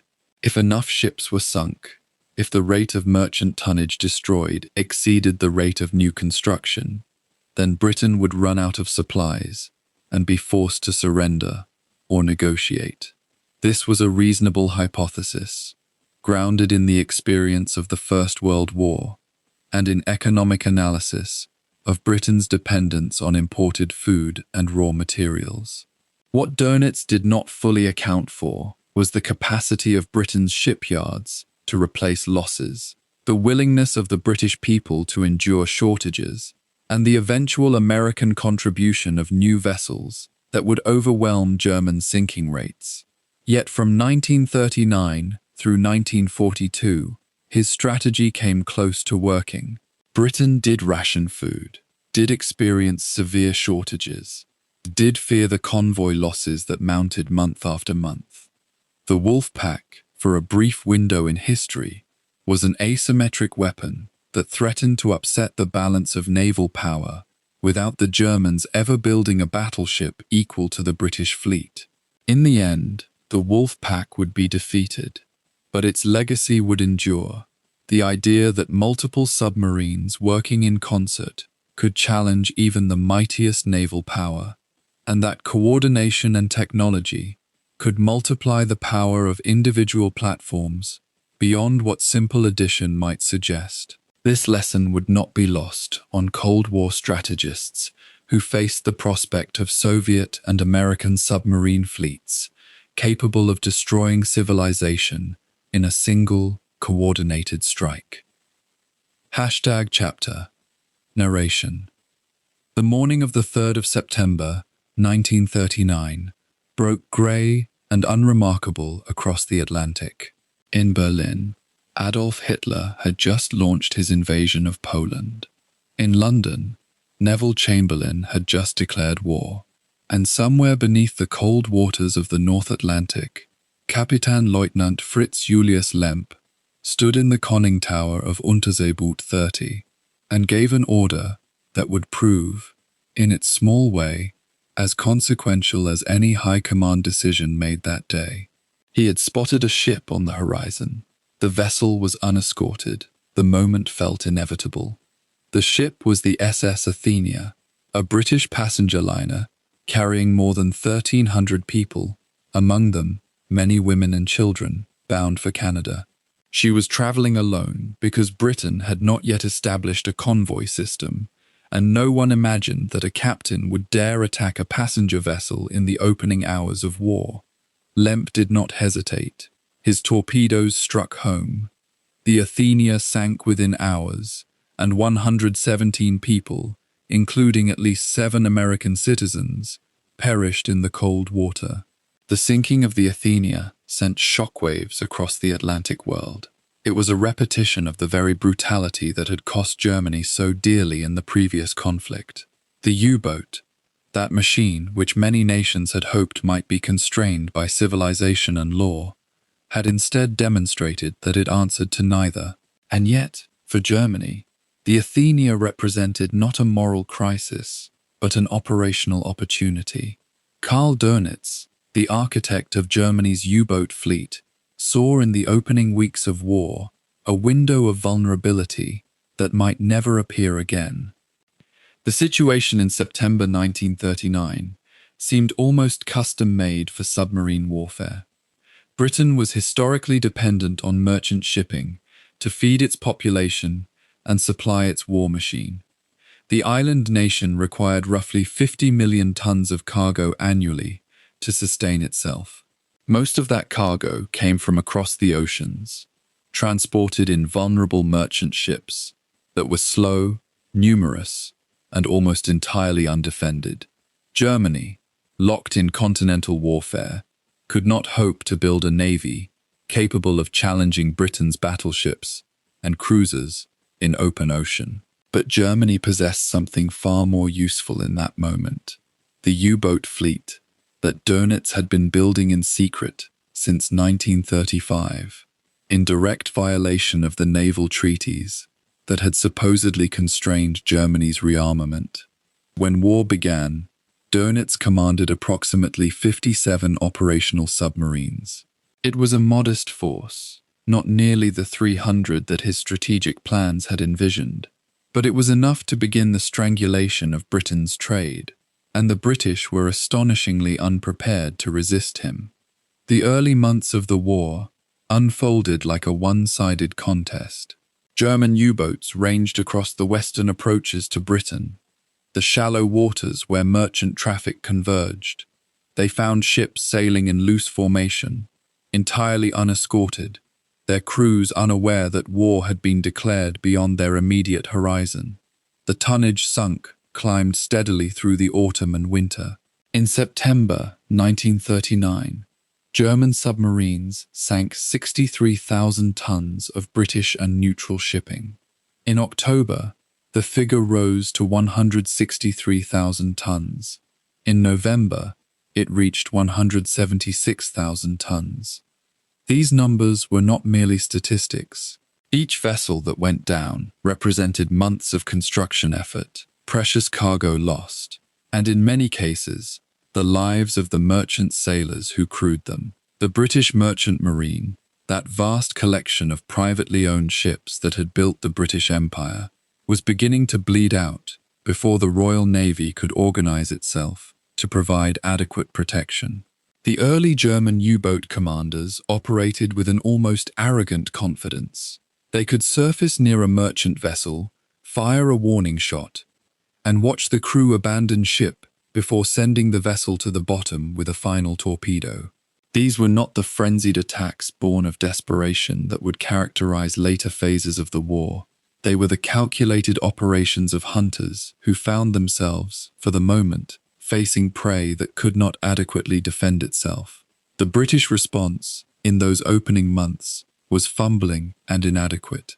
The Royal Navy, which had controlled the oceans for more than a century, discovered that controlling surface commerce against underwater attackers required entirely new thinking. The initial solution was to scatter merchant ships rather than concentrate them in convoys, a decision that seemed logical to some admirals, but proved catastrophic in practice. Individual ships were easier targets than concentrated groups, and submarines could attack them one by one without fear of coordinated defense. It was not until the spring of 1940 that convoy systems, drawing lessons from the bitter experience of the First World War, began to be properly implemented. Even then, the escorts were insufficient. The Royal Navy was stretched thin across multiple theaters, and the number of available destroyers and corvettes was far too small to protect all the merchant traffic that required it. Ships sailed with minimal protection, and U-boat captains knew exactly where to find them. The German Navy's intelligence service, the Funkbeobachtungsdienst, intercepted Allied radio traffic and directed submarines toward merchant convoys with increasing accuracy. What was emerging was not a fair fight, but a systematic hunt. The psychological impact on those who worked at sea during this period was profound and enduring. Merchant sailors suddenly faced a threat that was invisible and merciless.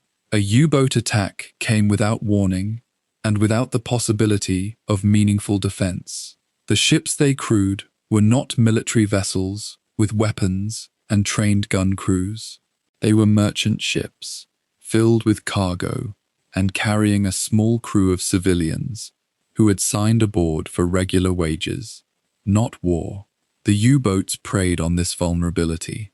A submarine would approach on the surface at night, often invisible against the dark horizon, and deliver a fatal blow before anyone could react. Survivors found themselves adrift in lifeboats in waters that were freezing and hostile. There was no guarantee of rescue. Escort ships had their own emergencies and might not be able to respond. The Atlantic in winter became a killing ground, and the men who worked upon it carried a burden of fear that would remain with them for the rest of their lives. By the spring of 1940, the strategic reality had become clear to the British government. The nation was, in fact, under a genuine threat of starvation. The rate at which merchant tonnage was being sunk was outpacing the rate at which new ships could be constructed.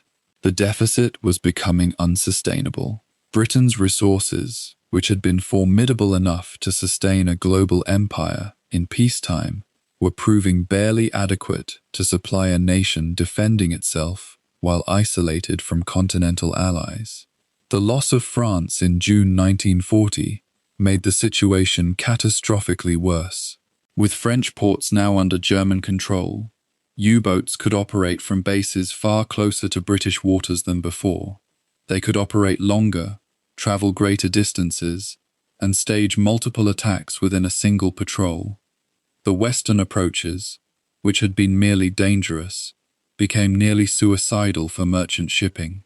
The British found themselves in a genuine crisis, one that began to rival the military threat posed by the Luftwaffe's aerial bombardment. Without defeating the submarine threat, Britain might lose the war not on land or in the air, but through sheer economic starvation. The U-boat commanders of this period achieved a status in Germany that approached celebrity. Kapitänleutnant Günther Prien, who had famously penetrated the defences of Scapa Flow to sink the battleship Royal Oak in October 1939, was decorated and celebrated. Priyan embodied the image of the fearless U-boat ace, the hunter who operated behind enemy lines with cunning and courage. Other commanders such as Otto Kretschmer and Joachim Schepke developed similar reputations, sinking merchant ship after merchant ship and accumulating tonnage totals that seemed almost mythical. The German naval press releases celebrated these men as defenders of the fatherland, warriors striking back at Britain's economic dominance. Young officers competed to join the U-boat service, seeing it as a path to glory and rapid advancement. The submarine service attracted aggressive, intelligent, and ambitious men, qualities that were both its greatest asset and, ultimately, its greatest liability. These officers had been trained in a culture that valued attack above defense, initiative above caution, and aggressive prosecution of the enemy above all other considerations. That training would serve them well in the early months of the war, but would eventually expose them to tactical vulnerabilities they had not anticipated.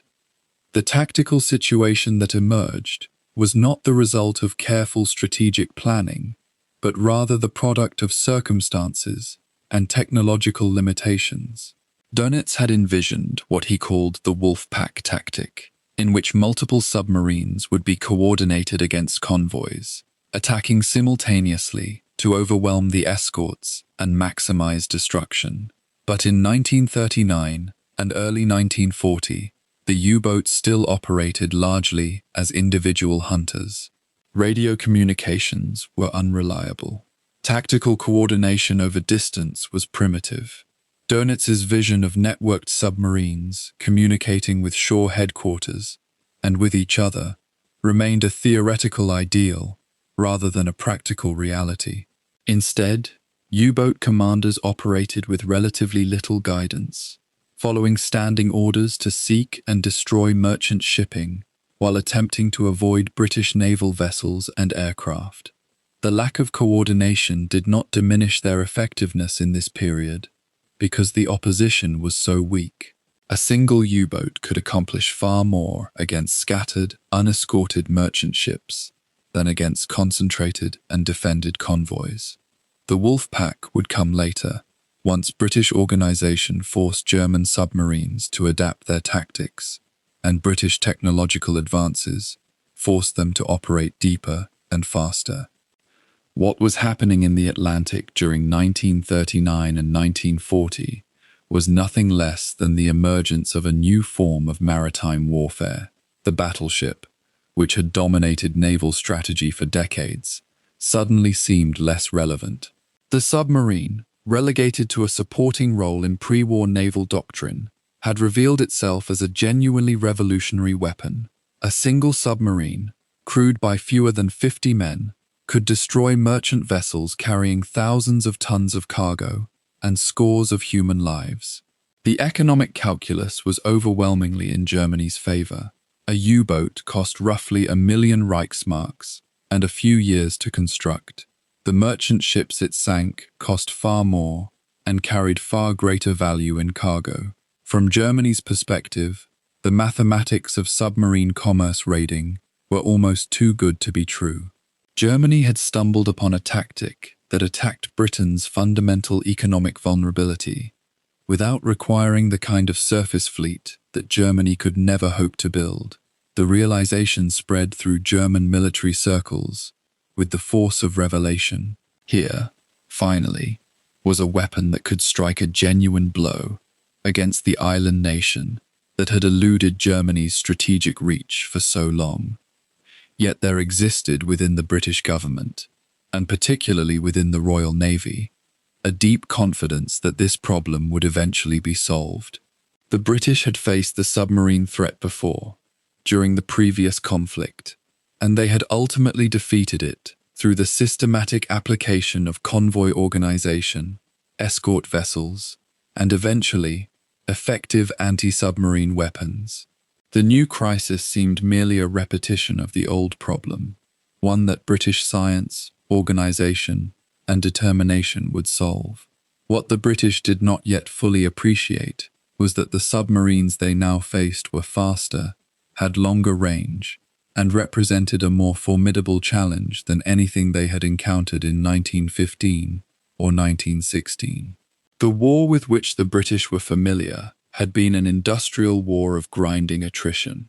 They possessed vast industrial capacity, global access to resources, and the ability to outlast almost any enemy in a prolonged conflict.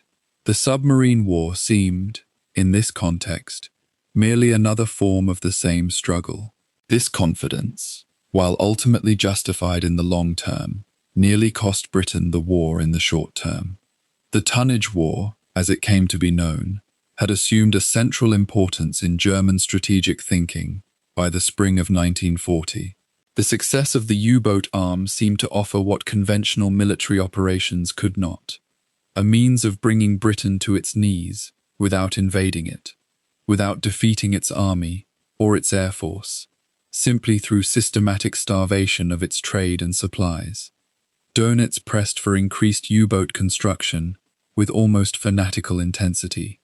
If only he could be given enough submarines, he argued, he could break Britain's will to fight within a matter of months.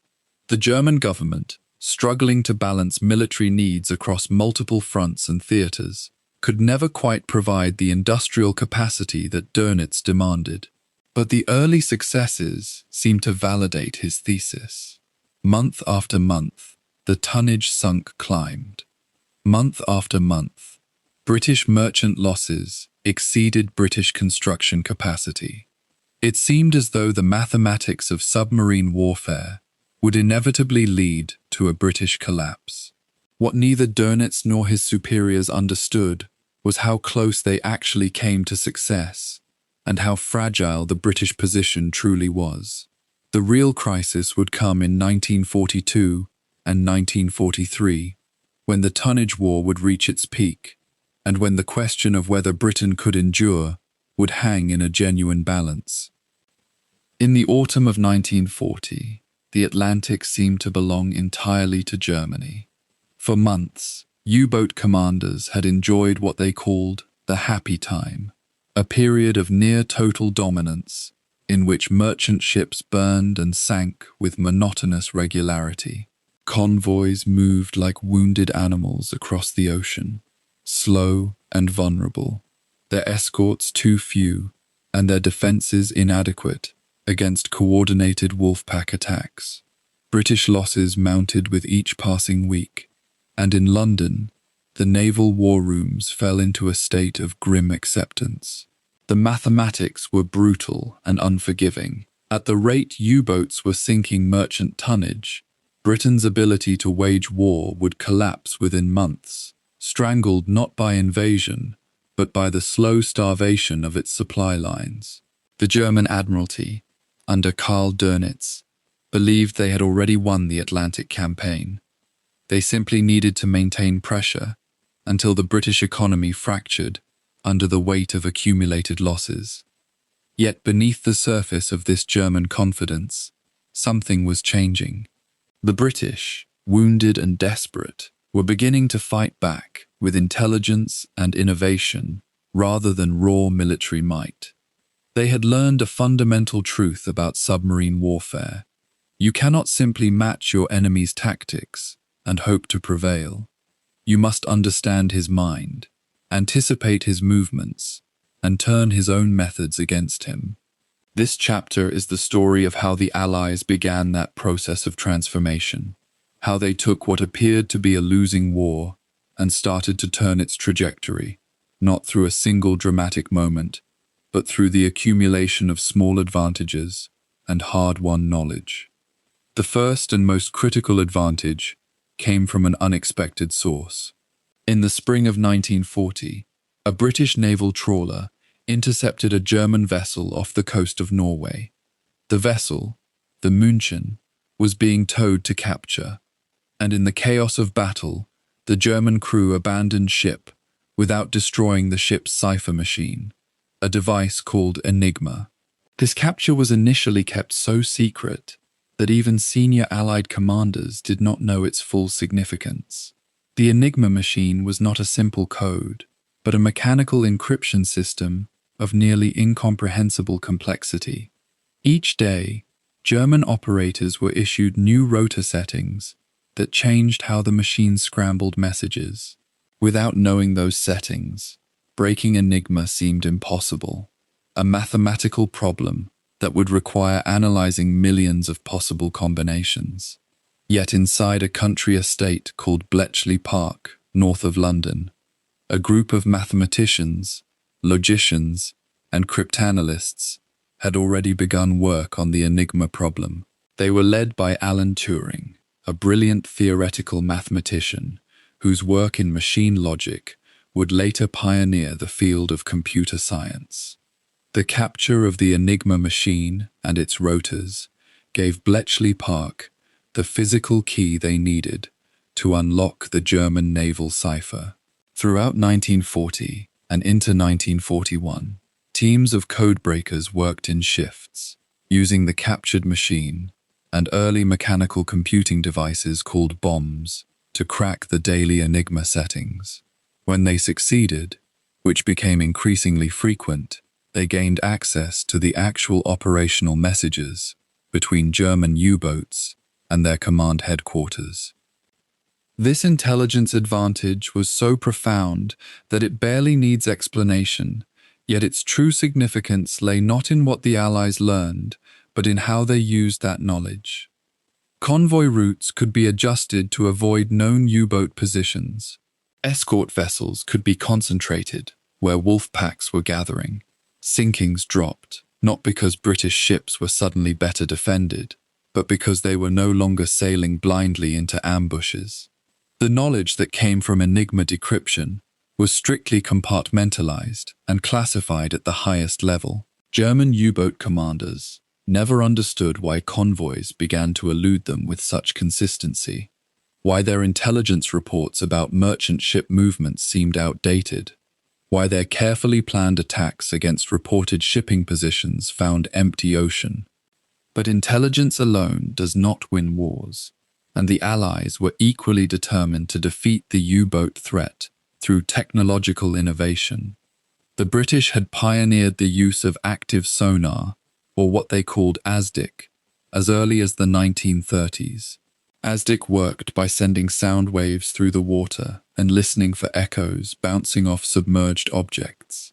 A U-boat moving underwater could not hide from sound waves the way it hid from human eyes. The problem was that ASDIC had significant limitations. It worked best when the submarine was moving, and its effective range extended only a few thousand meters.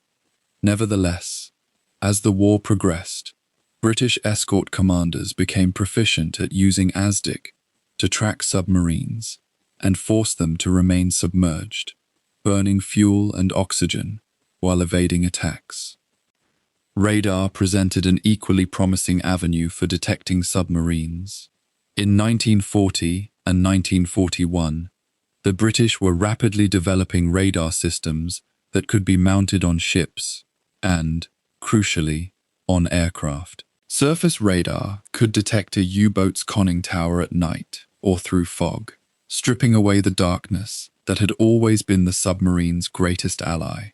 Aircraft with radar proved especially devastating because a U-boat on the surface, charging its batteries, was caught in an impossible situation. It could dive and waste precious battery power, or it could attempt to outrun an aircraft, which was futile. Within months, U-boat commanders learned to fear the sound of aircraft engines more than they feared surface ships. The strategic adaptation of convoy organization proved equally important as any single technological advancement. Early in the war, convoys had been organized on the assumption that speed and dispersion offered protection. Ships would sail in loose formation, hoping to overwhelm attackers through sheer numbers and evasive maneuvers. The problem was that U-boat wolf packs operated with radio coordination from German command headquarters. A slow convoy, moving at the speed of its slowest merchant ship, could not evade pack attacks, no matter how loosely it was organized. British naval commanders made the counterintuitive decision to organize convoys more tightly. Ships would sail in dense rectangular formations, allowing escort vessels to form a protective perimeter around the merchantmen. The escorts could concentrate their firepower on any U-boat that attempted to penetrate the formation. Equally important was the expansion of the escort force itself. Early convoys were protected by a handful of destroyers and corvettes, ships never intended to operate in the open Atlantic for extended periods. By late 1940 and throughout 1941, the British were building more escort vessels, most notably the Flower-class corvette, a small, maneuverable warship designed specifically for anti-submarine warfare.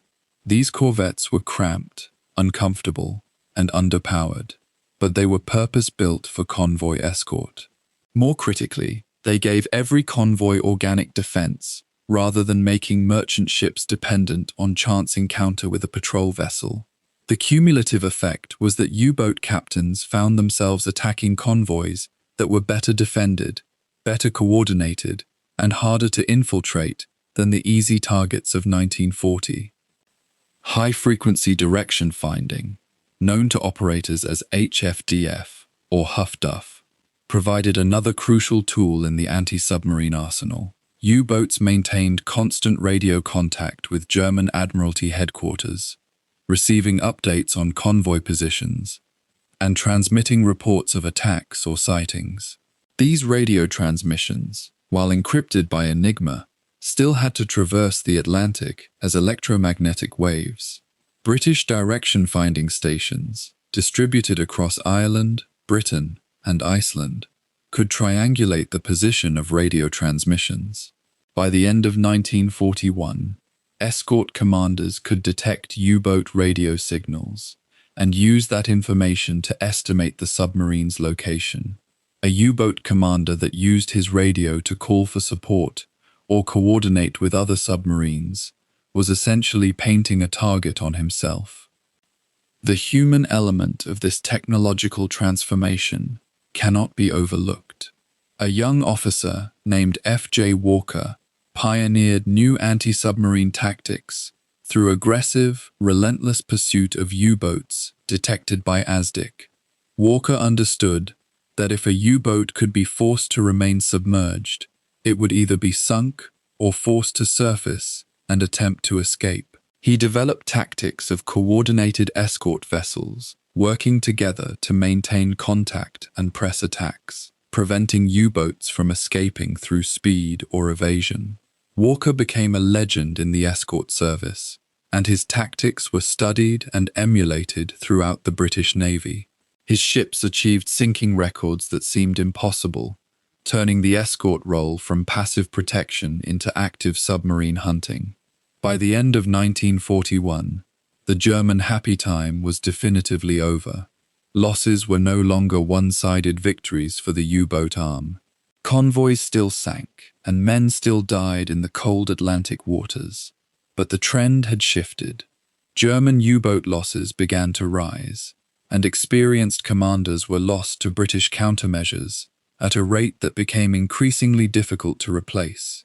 The Germans responded by building more U-boats, launching them into the Atlantic to replace their losses. But this was precisely the strategy the Allies had begun to exploit. If German U-boats could be forced to surface to recharge batteries, their fuel consumption would increase, their operational range would shrink, and their vulnerability to aircraft and surface ships would grow.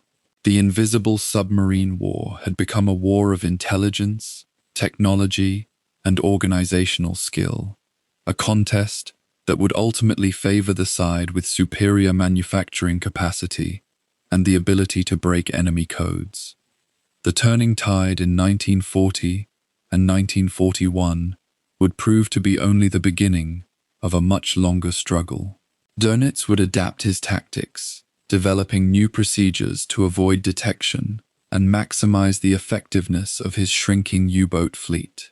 The battle would intensify and evolve, encompassing not just the Atlantic, but the Mediterranean, the Arctic, and the waters around the British Isles. But the fundamental shift had occurred. The initiative, which had belonged entirely to Germany, was beginning to pass to the Allies.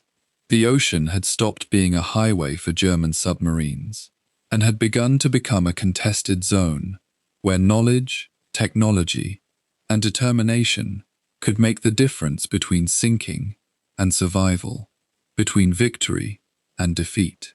The Pacific Ocean stretches across more than 100 million square miles, a wilderness of water so vast that entire fleets can vanish into its emptiness without a trace.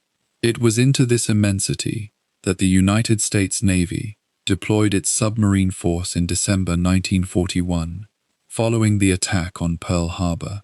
Unlike their German counterparts in the Atlantic, who had spent nearly 3 decades refining the art of underwater warfare, American submariners entered the Pacific with theories, optimism, and weapons that would prove fatally unreliable.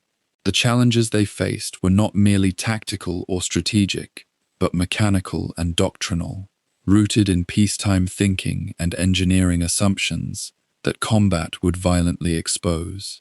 Japan controlled millions of tons of merchant shipping and possessed one of the world's most formidable navies.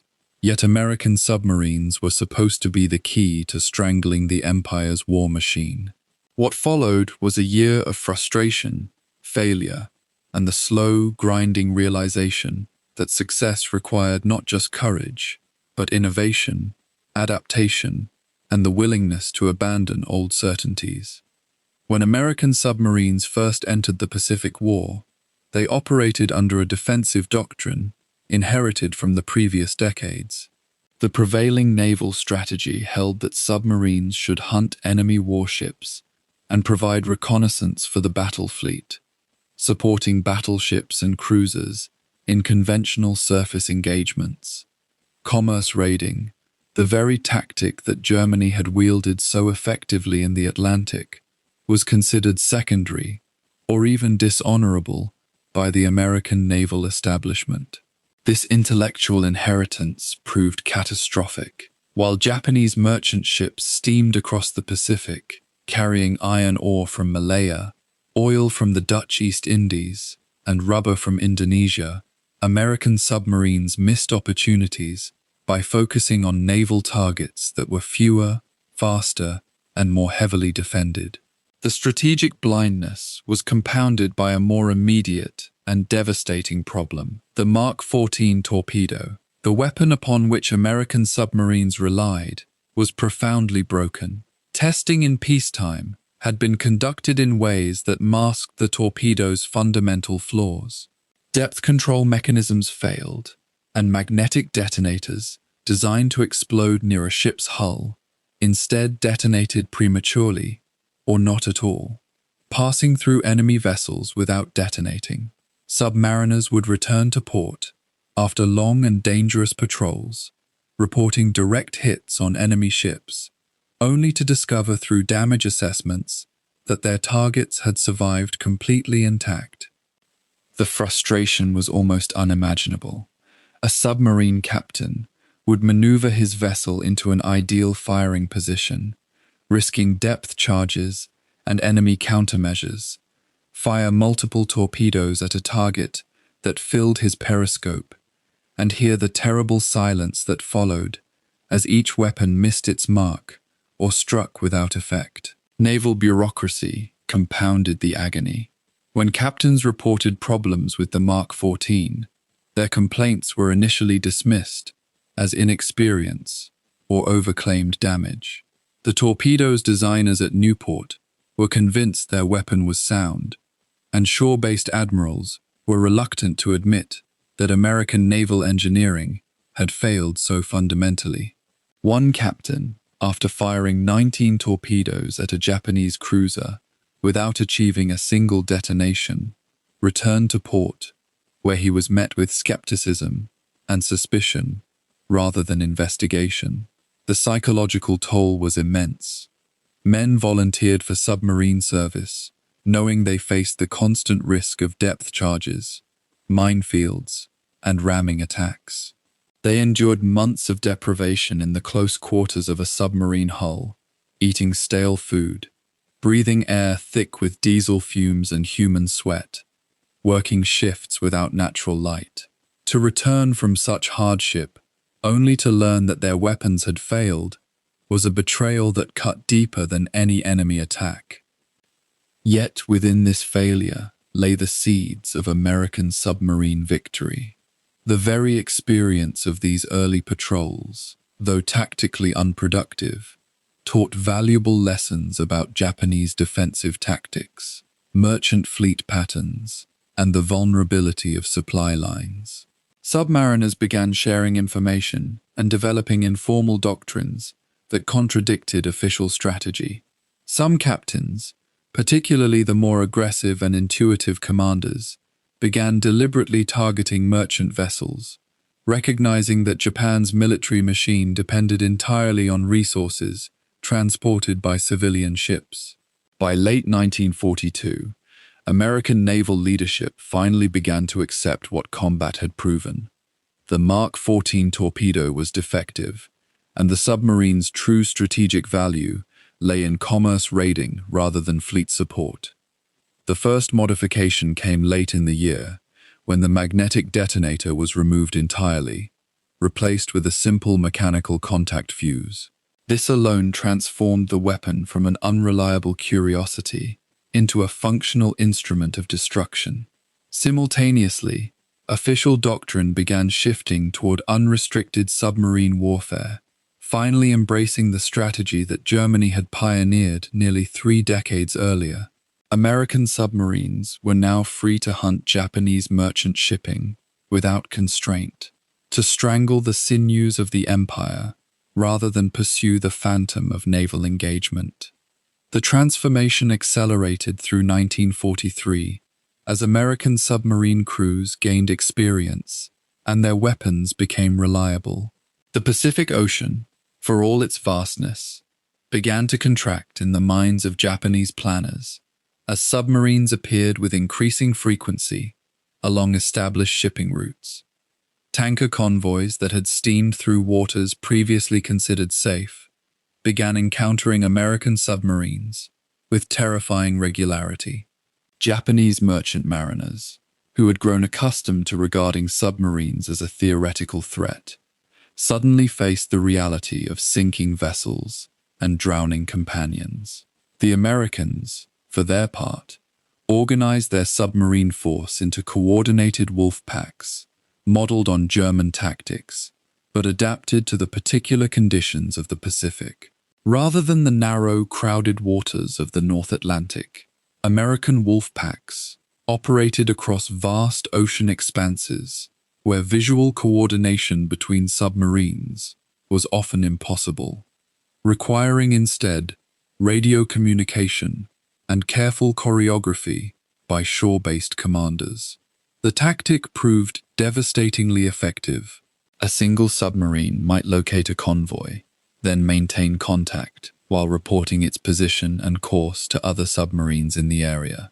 When sufficient numbers could be concentrated, multiple submarines would attack the same target group, overwhelming Japanese escort vessels and sinking merchant ships at rates that Japan's shipbuilding industry could not replace. The mechanical failures of early 1942 had created a generation of submariners who understood through bitter experience that war was not a matter of technology alone, but of will, adaptability, and the capacity to learn under fire. Captains who survived their early patrols and went to sea again brought with them hard-won knowledge about submarine handling, torpedo maintenance, and approach tactics. Some became legendary figures, names spoken with respect throughout the submarine service. These commanders understood that success required not just following orders, but questioning them, reporting what combat revealed rather than what doctrine assumed, and being willing to improvise when circumstances demanded it. They studied Japanese escort tactics and developed countermeasures. They learned the seasonal patterns of shipping and positioned their vessels accordingly. They understood the value of patience, approaching targets with meticulous care rather than rushing to the attack. A typical approach might take hours, with a submarine lying submerged at extreme range, while the captain and executive officer plotted courses and speeds, waiting for the moment when the enemy vessel would pass into their firing envelope. When that moment came, the attack had to be executed with precision. A submarine had only seconds to fire all available torpedoes before the target detected the threat and began evasive maneuvering, or depth charges began exploding around the submarine's hull. By the middle of 1943, American submarines had transitioned from a struggling, poorly equipped service branch into a formidable weapon. Losses remained serious, and many patrol boats never returned from the waters where they hunted Japanese shipping. The submarines that sank, whether from enemy action, mechanical failure, or accident, took with them all 80 to 100 crew members, most of them young men who would never be seen again. Yet the cumulative toll on Japanese shipping and naval vessels became undeniable. Each successful patrol meant freighters carrying strategic materials went to the bottom of the Pacific, never reaching Japanese factories. Each tanker sunk meant fewer gallons of oil arrived in Japan, reducing the operational range of the fleet and the output of war industries. By the end of 1943, American submarines had begun to strangle Japan's ability to wage war through the same mechanism that Germany had attempted in the Atlantic: the methodical destruction of merchant shipping, the severing of supply lines, the slow and inexorable strangling of the enemy's economy. The success of American submarine warfare in the Pacific stood in stark contrast to the growing desperation of the German U-boat campaign in the Atlantic. While German submarines faced increasingly sophisticated Allied escorts and detection methods, American submarines operated in waters where Japanese anti-submarine capability was far less developed. Japanese depth charges were often set to shallow depths because many Japanese naval officers could not initially comprehend that submarines would operate very deep. Japanese sonar technology lagged behind that of the Allies, particularly the Americans. Japanese escort vessels were fewer in number than their German equivalents and often poorly coordinated, sometimes failing to conduct systematic searches for submarines or to share information about contacts. This disparity did not mean that American submarine operations were easy or risk-free. Japanese destroyer captains were aggressive and well-trained, and a determined escort commander could pursue a submarine relentlessly, forcing it deeper and deeper until the pressures of the deep ocean threatened the hull itself. But the strategic environment favored the Americans, allowing their submarines to achieve results that German U-boats could only dream of in the increasingly hostile waters of the Atlantic. The stories of individual submarines and their captains illuminated the transformation that occurred between 1942 and 1943. Captains who had begun their war service unable to make their weapons function had evolved into masterful hunters, whose patrols became the stuff of legend within the submarine service. These men developed tactics that would influence naval doctrine for decades. They understood the value of attacking merchant ships, recognizing that war was ultimately about logistics and economics, not merely about sinking enemy warships. They learned to coordinate their movements with other submarines, to share information through radio signals that risked their own detection, and to accept the occasional target escaping in order to position their pack for better opportunities. They became students of human behavior as much as mechanics and technicians, understanding that a convoy's protective pattern was predictable, that escort commanders would react in certain ways to threats, that Japanese merchant mariners would take standard evasive maneuvers when they detected danger. All of this knowledge, accumulated through trial and error, through success and failure, through patience and persistence, transformed American submarine commanders into a professional elite. As 1944 began, American submarine patrols were achieving results that dwarfed the tonnage sunk in the early months of the war.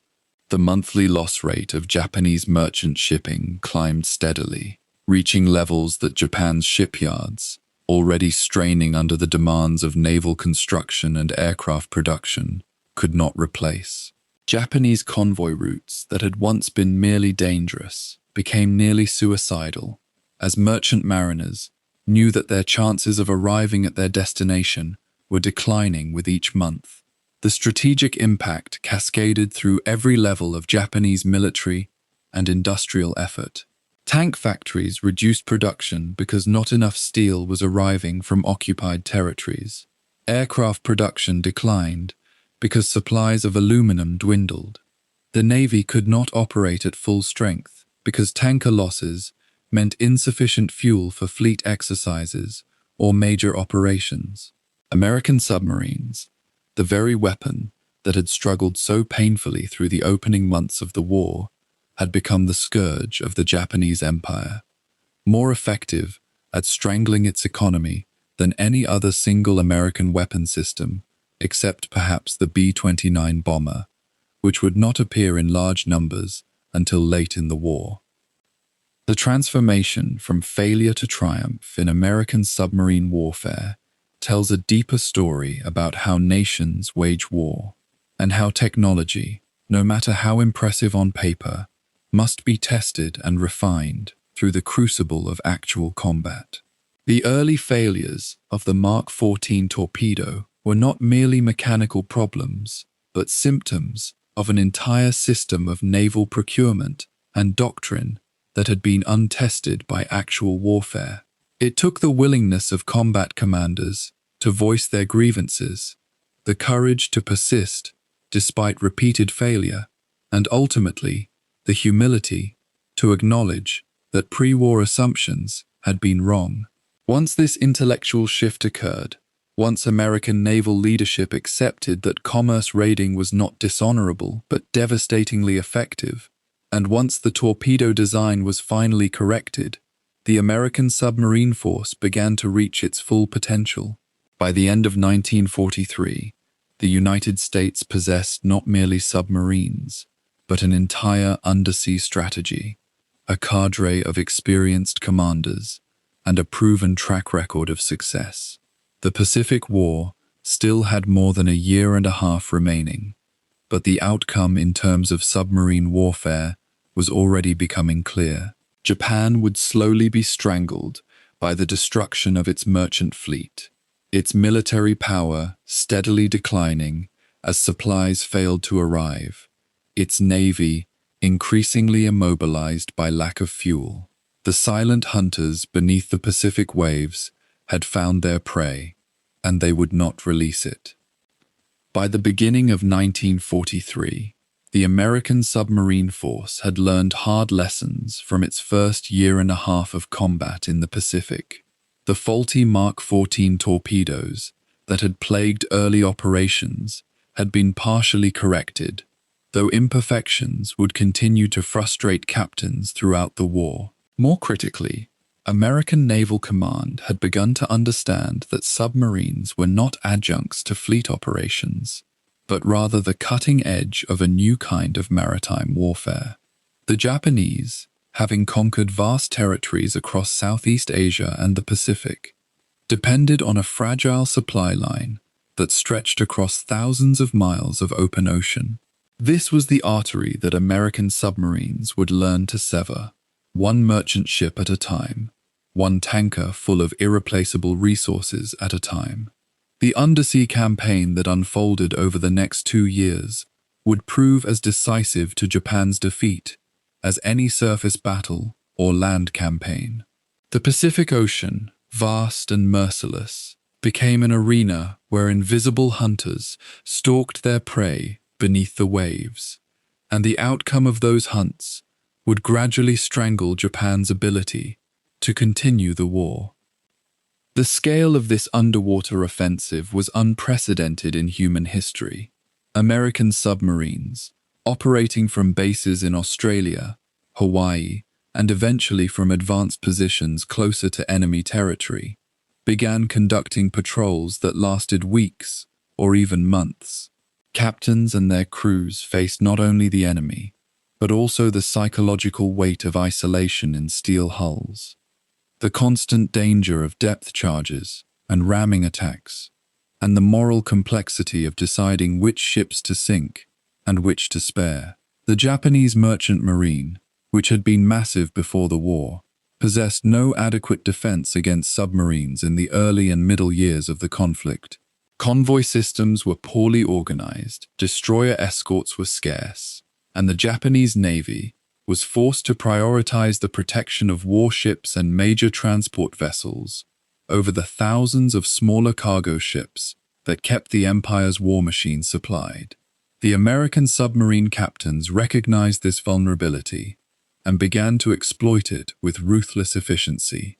They sank fishing boats and converted cargo vessels, tankers full of aviation fuel, and cargo ships laden with food for distant garrisons. Every ton of shipping that went to the bottom of the Pacific was a ton that would never reach the factories of Japan or the military forces scattered across the conquered territories. Richard O'Kane emerged as one of the most celebrated submarine commanders in the American Navy, a man whose record of success and whose tactical brilliance made him a figure of both respect and some controversy among his peers. Taking command of the submarine Tang in 1943, O'Kane embarked on a series of patrols that would result in the sinking of more tonnage than any other American submarine commander achieved in a single patrol period. His tactics were aggressive, sometimes reckless by the standards of more cautious commanders, and his willingness to engage enemy vessels in daylight and at close range set him apart from those who preferred to strike at night or from greater distances. O'Kane kept meticulous records of his attacks, maintained high crew morale through his confidence and his willingness to share command decisions with his officers, and demonstrated a keen understanding of how to read the patterns of Japanese shipping and naval movements. His success was not mere luck or bravery, but rather the product of careful observation, constant refinement of technique, and an almost obsessive attention to the details of gunnery and torpedo firing solutions.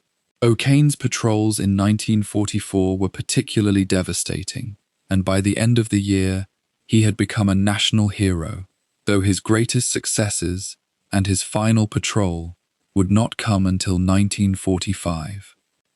Eugene Fluckey, commanding the submarine Barb, represented a different style of submarine warfare, one that emphasized creativity, audacity, and a willingness to employ submarines in unconventional ways.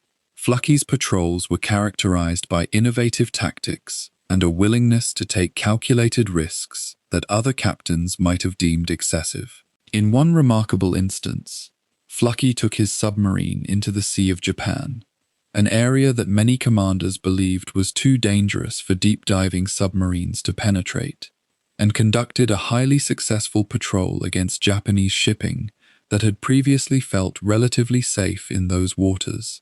Fluckey's success in these dangerous waters proved that no area was beyond the reach of American submarines, if captains possessed sufficient courage and tactical skill.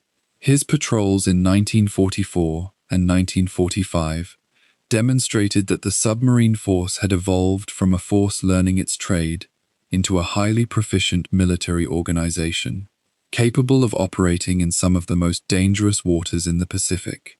Fluckey's innovations included the use of deck guns for surface attacks on small vessels, thereby conserving expensive torpedoes for larger or more heavily defended targets.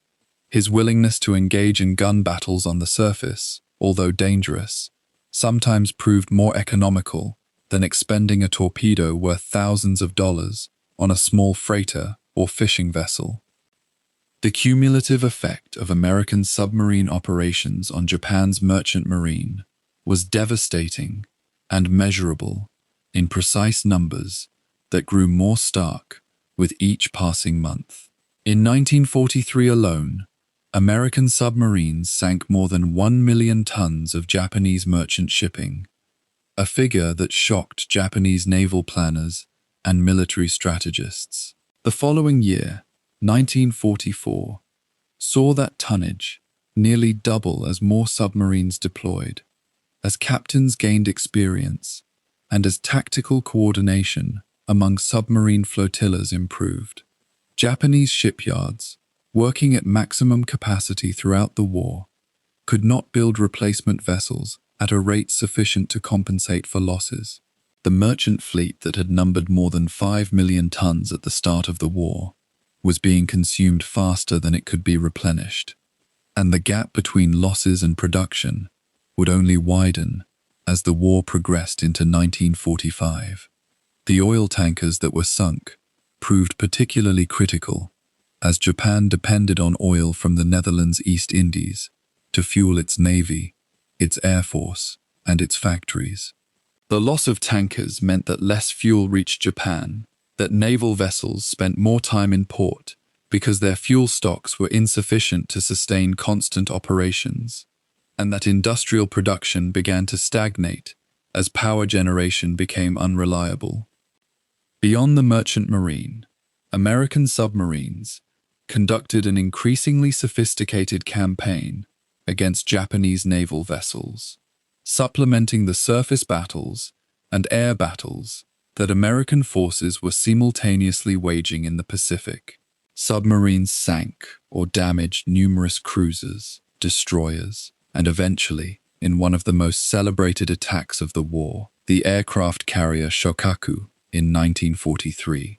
The loss of fleet carriers and other combatant vessels represented a strategic blow that Japanese naval planners could not absorb, as the Japanese Navy lacked the industrial capacity to replace fleet losses at anything approaching the rate that American shipyards were producing new vessels.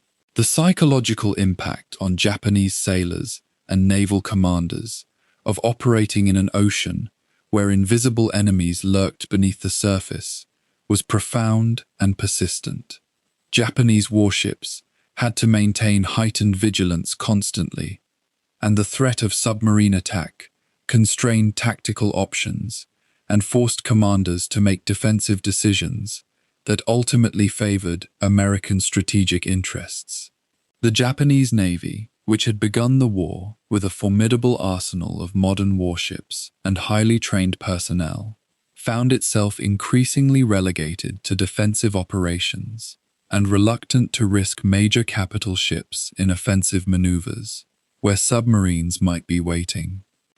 The technological evolution of American submarines during this period was remarkable and represented a systematic and continuous improvement in the tools of undersea warfare. American designers and engineers worked constantly to improve torpedo designs, to enhance periscope optics, to increase submerged battery capacity, and to refine fire control systems that would allow submarine captains to calculate accurate firing solutions more quickly and with greater precision. The Gato-class submarine, which entered service in large numbers in 1942 and 1943, represented a significant advance over earlier designs and proved to be one of the most successful submarine classes in the world.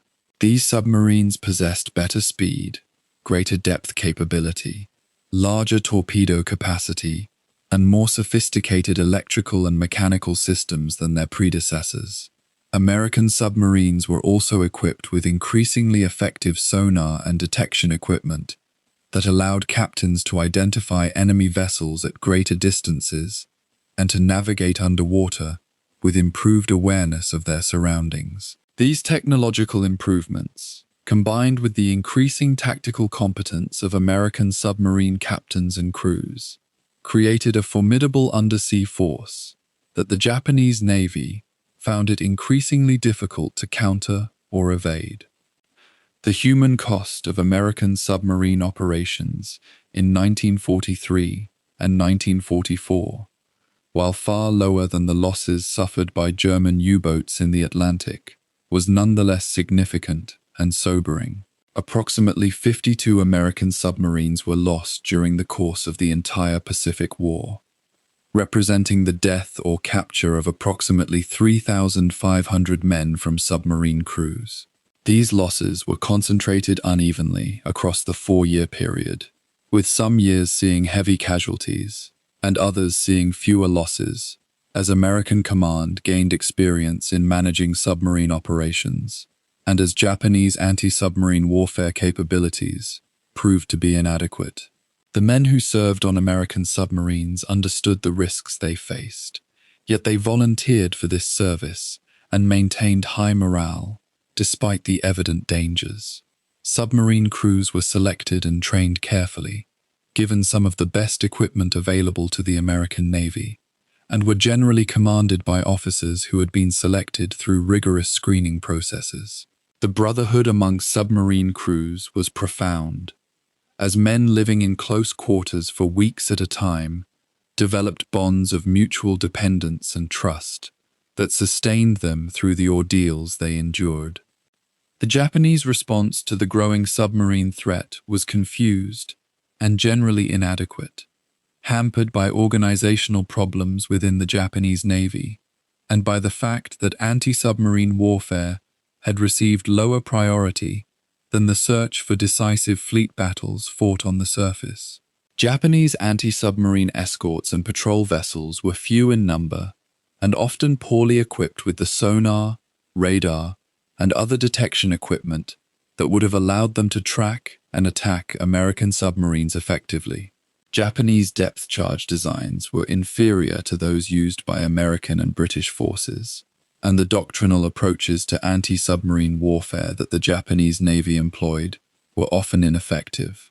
Some Japanese commanders argued for a large-scale increase in anti-submarine resources and escort vessels, but these voices were often overruled by officers who insisted that the Navy must focus on maintaining a battle-ready fleet capable of defeating American surface naval forces. This strategic miscalculation left Japanese merchant shipping and even many Japanese warships vulnerable to submarine attack, and by 1944, it was evident that this vulnerability was having serious consequences for Japan's ability to sustain the war. The strategic importance of submarine operations in the Pacific War became increasingly recognized by American military planners as the statistics of merchant ship sinkings accumulated, and as the impact on Japanese industrial capacity became measurable and dramatic. Some historians and military strategists would later argue that submarine warfare alone, without the island-hopping campaigns or the massive air offensive against Japan, might have eventually forced Japan's surrender. So critical was the effect of strangling the resource imports upon which the Japanese economy and military machine depended. Whether or not that counterfactual proposition is accurate, it is beyond dispute that submarines contributed significantly to the progressive strangulation of Japan's war-making capacity in 1943 and 1944. The captains and crews of American submarines, many of them young men, serving far from home in conditions of constant danger and psychological stress, did not necessarily understand the grand strategic importance of their missions. They understood that they were being sent out to find and sink enemy ships, that they faced the constant threat of being hunted and destroyed, and that success in their mission meant being alive at the end of a patrol, to be debriefed by their commanding officers, and to rest and resupply before the next mission began. The relationship between American submarine operations and the broader American strategy in the Pacific was complex and sometimes contentious, as submarine commanders had to balance the demands of fleet commanders who wanted submarines to perform reconnaissance and protection missions, with their own understanding that the true strategic value of submarines lay in commerce raiding and the destruction of enemy shipping. Admiral Chester Nimitz, the commander of Pacific Fleet operations, recognized the value of submarines early in the war and fought to ensure that they were allocated resources and given strategic missions that would maximize their contribution to the overall victory. Nimitz's support for submarine operations was crucial in establishing the priority and autonomy that submarine commanders needed to conduct their campaigns effectively. The success of American submarines in 1943 and 1944 vindicated Nimitz's confidence in them and demonstrated that submarines were no longer merely supplementary weapons, but were instead central to American naval strategy in the Pacific. The submarine commanders, in turn, recognized that they were operating as part of a larger strategic design, and that the successes they achieved were contributing to the progressive attrition of Japanese naval and commercial power that would eventually lead to the defeat of Japan. By late 1944, the effects of American submarine operations on Japanese logistics and military capability were becoming catastrophic and undeniable. Japanese industrial production was beginning to decline due to shortages of raw materials and fuel.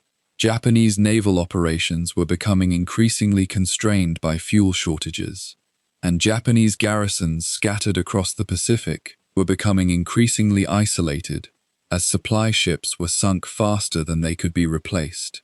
The Japanese Navy, recognizing the critical nature of the threat, attempted to reorganize its escort and anti-submarine forces, and attempted to develop new tactics and equipment to counter American submarines. But these efforts came too late and were never adequately implemented. The submarine campaigns of 1943 and 1944 had already inflicted damage from which Japanese logistics could never fully recover. The merchant fleet was being consumed at an unsustainable rate. The pool of trained merchant sailors was shrinking, and the shipyards that might have built replacements were increasingly subject to American air attack and were running short of materials themselves. American submarines had accomplished what great surface fleets and massive air campaigns were also trying to accomplish: the systematic reduction of Japan's ability to wage war. As the war entered its final year, Japanese military planners faced the grim reality that their supply lines were collapsing beneath the relentless pressure of American submarines, and that the resource-dependent empire they had built across the Pacific and Asia was beginning to starve. The winter of 1942 gave way to spring, and with it came a fundamental shift in the balance of power beneath the Atlantic. For nearly 3 years, German U-boats had hunted with near impunity across thousands of miles of open ocean. Merchant convoys moved slowly, predictably, often without escort. Captains saw their ships sent to the bottom with terrible regularity. But by the opening months of 1943, something had changed. The predators were becoming the hunted. The wolf packs that had terrorized the Atlantic were now facing an enemy they could not see, could not outrun, and could not outfight. What had once seemed like Germany's path to strangling Britain into submission was becoming a war of attrition that the U-boat arm could no longer win. The transformation began not with a single battle or brilliant maneuver, but with the grinding accumulation of advantage in every dimension of the struggle. The British, who had suffered the loss of millions of tons of shipping in the desperate years before, had learned hard lessons. They understood that escorts alone were not enough.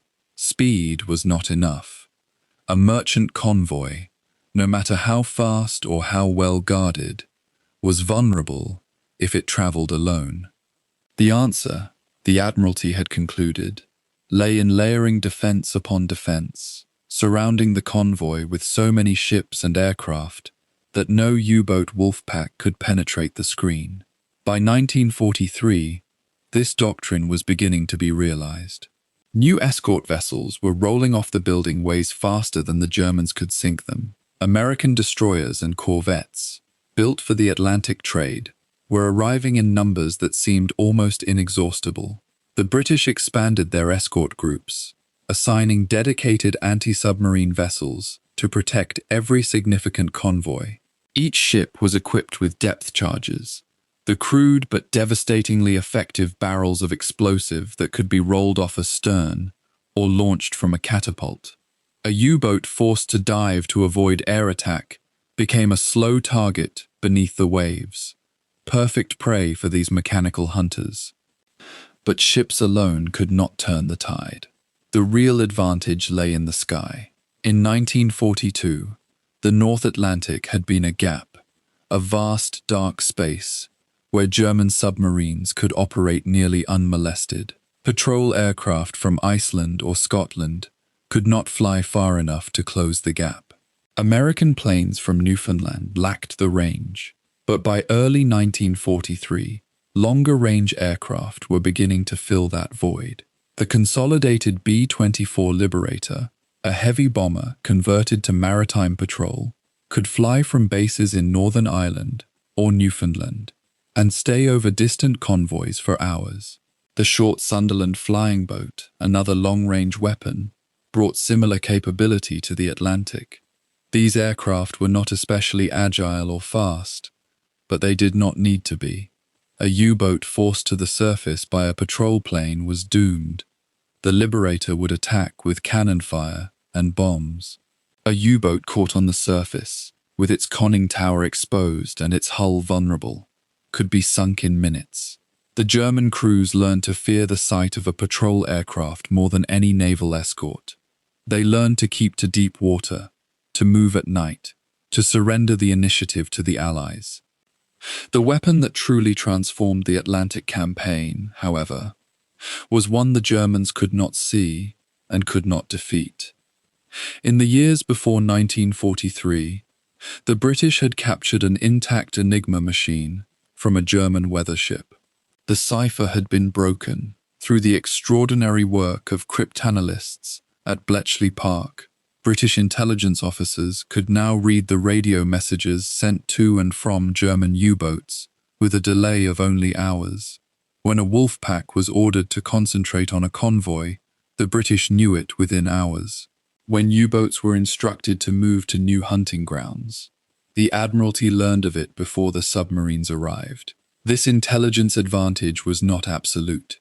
The Germans would change their procedures, would add a fourth rotor to their Enigma machines, would briefly blind the British to their movements. But each time the British, with help from the Americans, would find their way back into the German signals, the consequence was staggering. Convoys could be routed around known U-boat positions. Escorts could be concentrated where they were most needed. The hunting grounds that had cost merchant ships so dearly were being closed off, one by one. The U-boat commanders, who believed their positions secret, were actually operating under the eyes of their enemies. The high-frequency direction-finding apparatus, or HUF-DUF, as it came to be known, was another piece of the puzzle. These radio direction finders, installed on escort ships, could detect the location of a U-boat transmitting to naval headquarters. When a U-boat radioed its position, reported its kills, or requested orders, the escort vessels could pinpoint its location within minutes. A U-boat captain had to break radio silence to report his successes, to maintain contact with his wolf pack, to coordinate his attacks. But every time he transmitted, he gave away his position. The hunters had become creatures of habit and necessity. They had to transmit, or they could not wage war effectively. Yet every transmission was a beacon, pointing the escort ships and aircraft to their exact location. The German Navy, relying on Enigma's presumed security and the vastness of the ocean, had not anticipated such a direct vulnerability. By 1943, the wolf packs were being located and attacked within hours of sending their first reports. The tactics that had served the Germans so well in the years of plenty became deadly liabilities in the changing environment. Wolfpack operations, in which multiple submarines converged on a convoy for a coordinated attack relied on speed, darkness, and the element of surprise. A U-boat captain would report a convoy's position by radio. Other U-boats in the area would receive the order and move to intercept. The pack would gather, attack together, overwhelm the escorts with sheer numbers. In 1941 and 1942, this system had been murderously effective. But by 1943, the moment a wolf pack was ordered to form, the British knew it. The convoy would be rerouted or heavily reinforced. The aircraft would arrive at first light. The escort vessels, knowing what was coming, would be ready. U-boat after U-boat would be forced down, tracked by sonar, attacked with depth charges. Some would be sunk, others would be damaged, forced to limp home or seek neutral ports. The survivors would return to base with few victories and terrible losses. The quality of German submarine commanders began to deteriorate under the mounting pressure. In the early years of the war, the U-boat service had attracted aggressive, capable officers. Men like Günther Prien and Otto Kretschmer had become heroes to the German public. They had operated in an environment where they could achieve great successes with relative safety. But as the Atlantic campaign turned, these experienced commanders began to be killed at an alarming rate. Kretschmer was forced to surface and captured. Prien disappeared into the Atlantic, never to return. Dozens of other skilled commanders perished in the increasing violence of anti-submarine warfare. Their replacements were younger, less experienced, often thrust into command at a moment of crisis. The institutional knowledge of how to hunt successfully in the Atlantic was being lost, even as each new U-boat crew needed it more desperately. A young submarine captain, commanding his first boat, now faced an enemy that was stronger, better organized, and more unified than at any time since the war began. The losses mounted with horrifying speed. In May of 1943, Dönitz faced a crisis. The convoy attacks were failing. The wolf packs were being decimated. The rate of loss had become unsustainable. U-boats that sailed out of German ports no longer returned with any predictable frequency. Some disappeared without even sending a final distress signal. Others were sunk so quickly that there was no time for survivors to abandon ship. The morale among the U-boat crews began to collapse under the weight of these losses. Young sailors, many only teenagers, knew when they boarded a submarine that their chances of surviving the war had become very slim. The psychological burden of that knowledge was immense. Some crews, returning from patrols in which they had accomplished nothing and lost friends, began to question whether continuing the campaign made sense. Dönitz, who had once been the architect of victory, was now overseeing a slow, grinding defeat. In May of 1943, Dönitz made a decision that acknowledged the reality of the Atlantic campaign's transformation. He ordered the wolf packs withdrawn. The U-boats were pulled back from the North Atlantic, from the convoy routes where they had hunted so successfully for so long.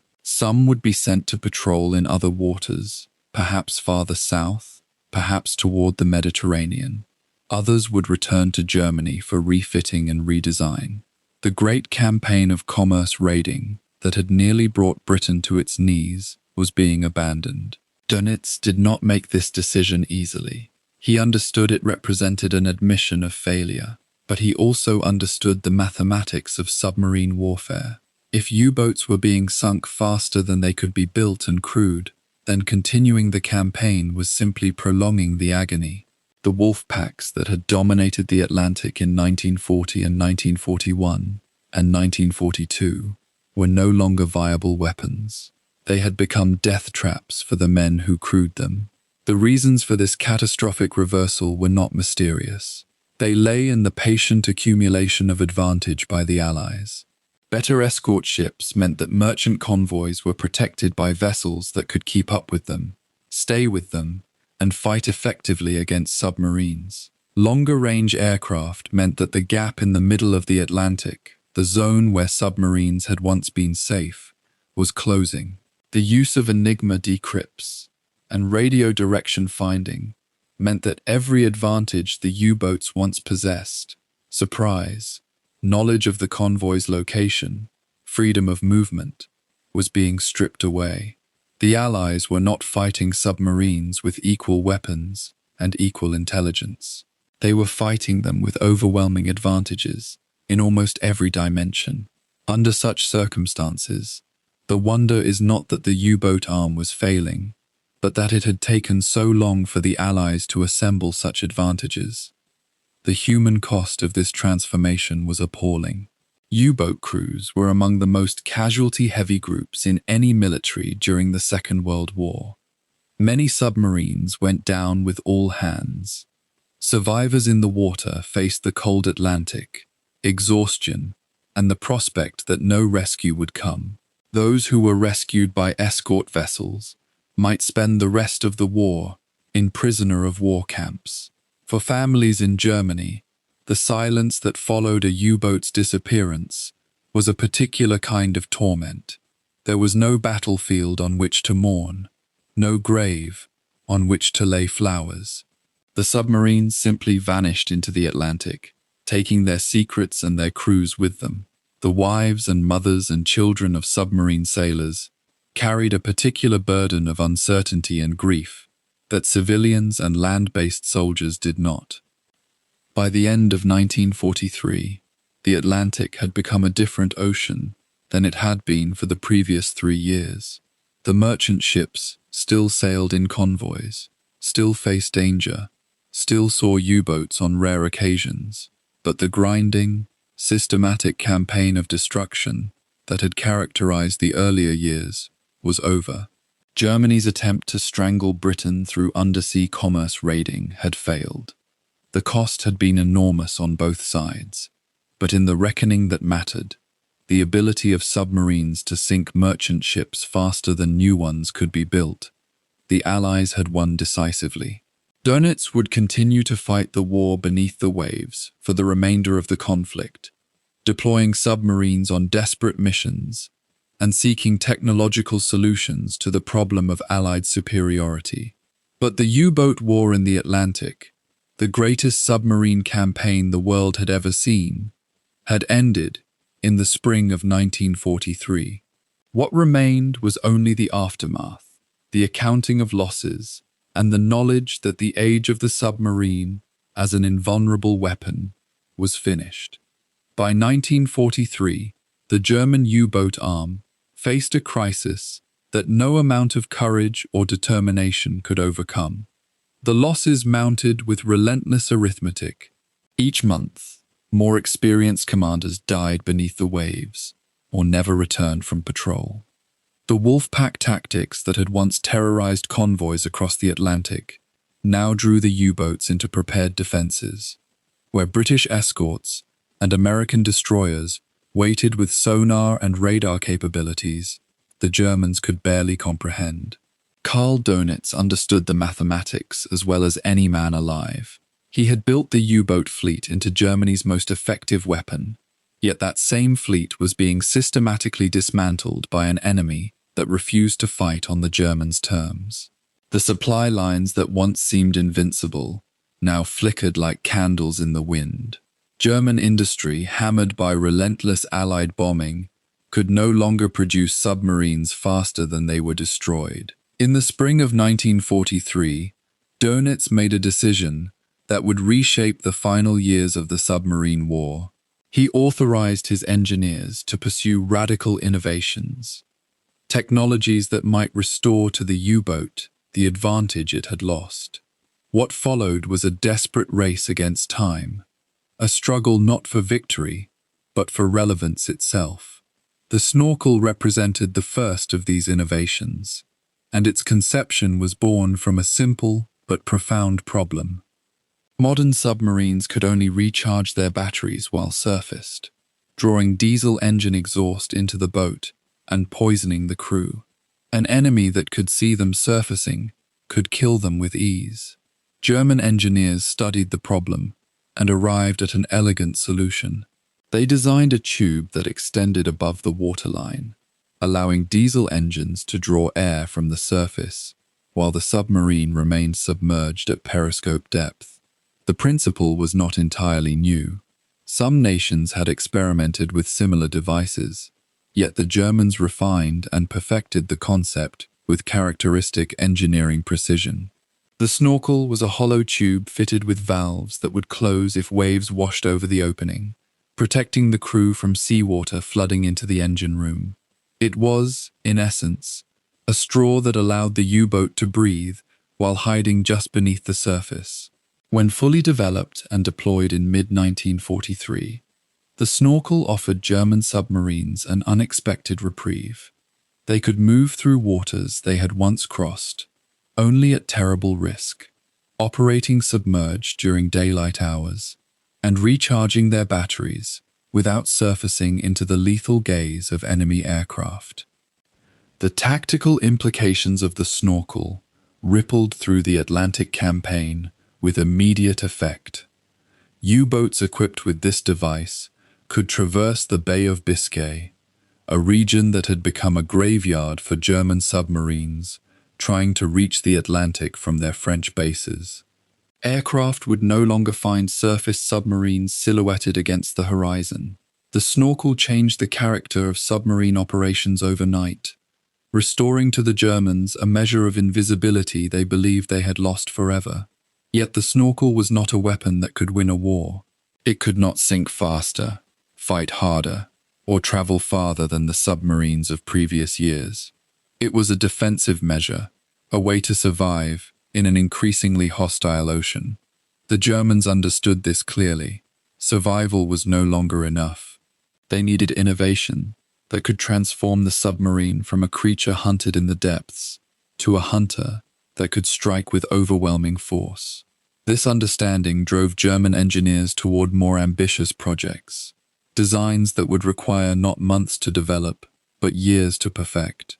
Time, of course, was the one resource Germany possessed in vanishing quantities.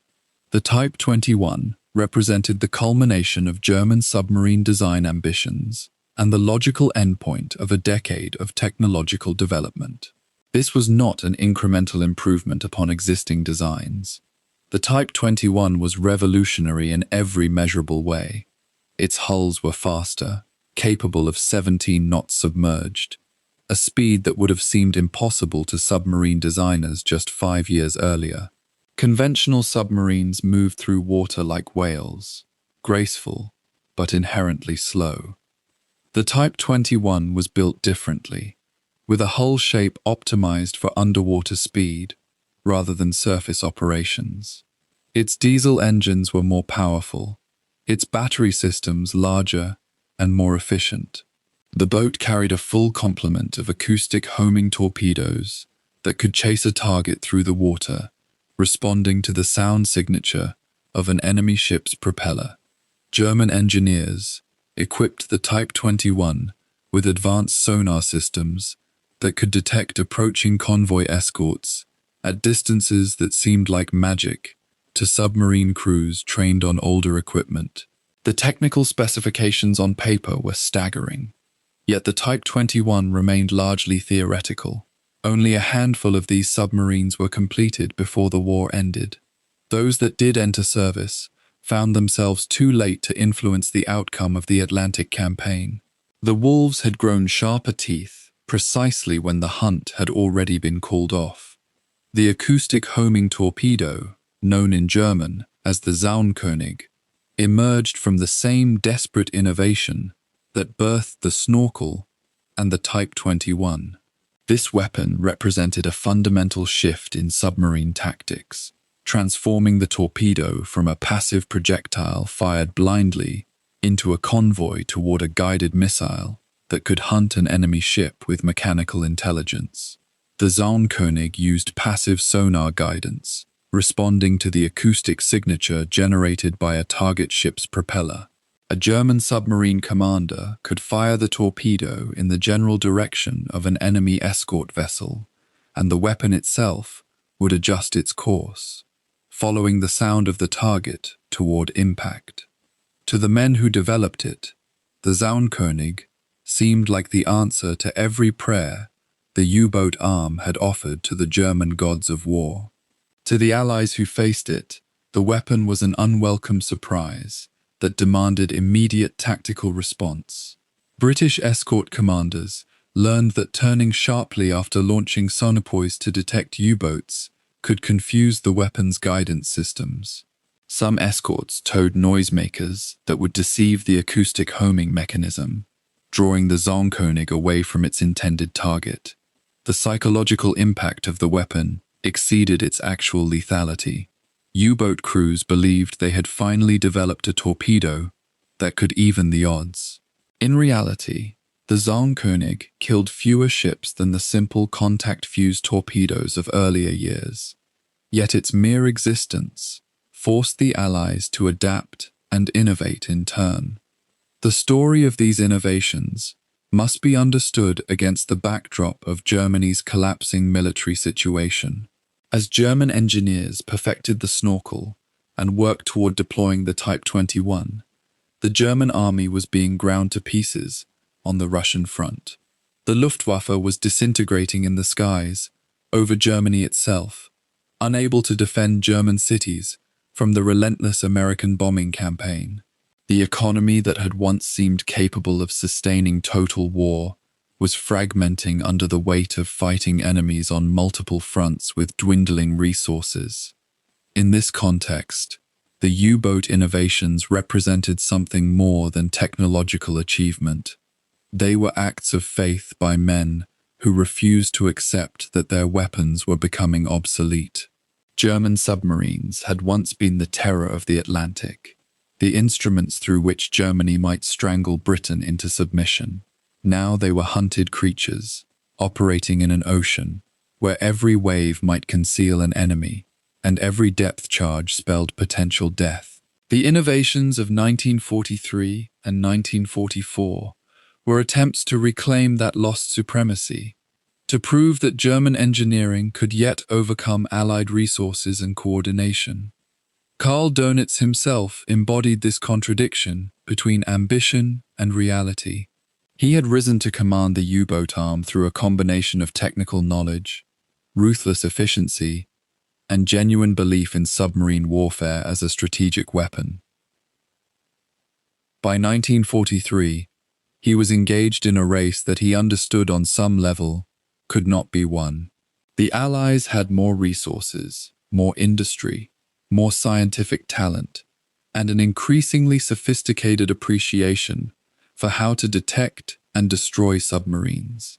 Yet Dönitz authorized the snorkel and pushed the development of the Type 21 because the alternative was surrender and the acknowledgement that his life's work had failed. In May of 1943, Dönitz convened a meeting of U-boat commanders to discuss the dire strategic situation. The losses had become unsustainable. U-boats were disappearing faster than replacements could be constructed. He made a decision that shocked many of his experienced officers. He withdrew the bulk of the U-boat fleet from the North Atlantic, conceding the primary shipping lanes to the Allies and redirecting submarines toward less defended waters and specialized missions. It was a tacit admission that the convoy war, the central campaign of his strategic vision, had been lost. The new technologies offered hope for a different kind of victory, one based on technological surprise rather than overwhelming numbers. If German submarines could move faster, remain submerged longer, and fire weapons with greater accuracy and autonomy, perhaps they could once again inflict damage beyond what the Allies could accept. This calculation was not foolish on its surface. The Americans would later base their entire Cold War strategy on the belief that a handful of submarines, armed with nuclear weapons, could deter Soviet expansion. The Germans were reaching toward a similar conclusion, arguing that a smaller number of advanced submarines might accomplish what larger numbers of conventional boats could no longer achieve. The tragedy of this innovation was not that it was fundamentally misguided, but that it arrived too late to influence the outcome of the war. The Type 21 submarine was a design that belonged to a later era, a submarine that would have been more at home patrolling the depths during the Cold War than operating in 1945 against an enemy that was already on the verge of surrender. Production of the Type 21 began in earnest during the latter months of 1943 and accelerated through 1944. German shipyards, already working under crushing pressure to build U-boats of existing designs, now had to accommodate a new and more complex construction process. The Type 21 required different manufacturing techniques, new materials, and skilled workers at a time when skilled workers were increasingly being conscripted for military service. By the end of the war in May 1945, fewer than 20 Type 21 submarines had entered active service. Of these, only a handful completed operational patrols. None of them achieved the spectacular success that their designers had envisioned. One Type 21 submarine sank a British frigate in early 1945, demonstrating that the design could in fact accomplish what it had been intended to do. Yet one frigate was an infinitesimal price to pay for the resources Germany had invested in the project. The Allies, meanwhile, faced no crisis. Their convoys continued to operate. Their cities remained supplied. The great industrial machine of American production continued to pour weapons and supplies across the Atlantic without significant interruption. The snorkel, by contrast, achieved more immediate and widespread impact. U-boats equipped with snorkels extended their operational life and increased the damage they inflicted on Allied shipping throughout 1943 and 1944. The device was relatively simple and could be retrofitted onto existing submarine designs, making it more practical than the complex reconstruction required to build new Type 21 hulls. German submarines with snorkels sank thousands of tons of Allied shipping in the latter years of the war, particularly in coastal waters where they could operate at relatively shallow depths. The snorkel did not reverse the tide of the Atlantic campaign. It could not restore the dominance that German submarines had enjoyed in 1942. What it accomplished was more limited, but nonetheless significant. It extended the submarine war into new theaters and new tactics. It forced the Allies to adapt their own anti-submarine strategies once again, deploying new detection equipment and modifying convoy routes to avoid areas where snorkel-equipped submarines were known to operate. It represented a final gasp of German innovation in the face of inevitable defeat.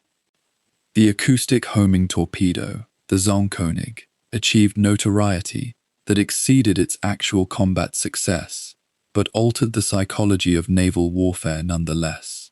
When British escorts first encountered Zonkönig attacks in September 1943, the results were shocking. Ships were sunk by weapons that seemed to hunt them with uncanny precision, defying the evasive tactics that had previously allowed escorts to survive U-boat attacks.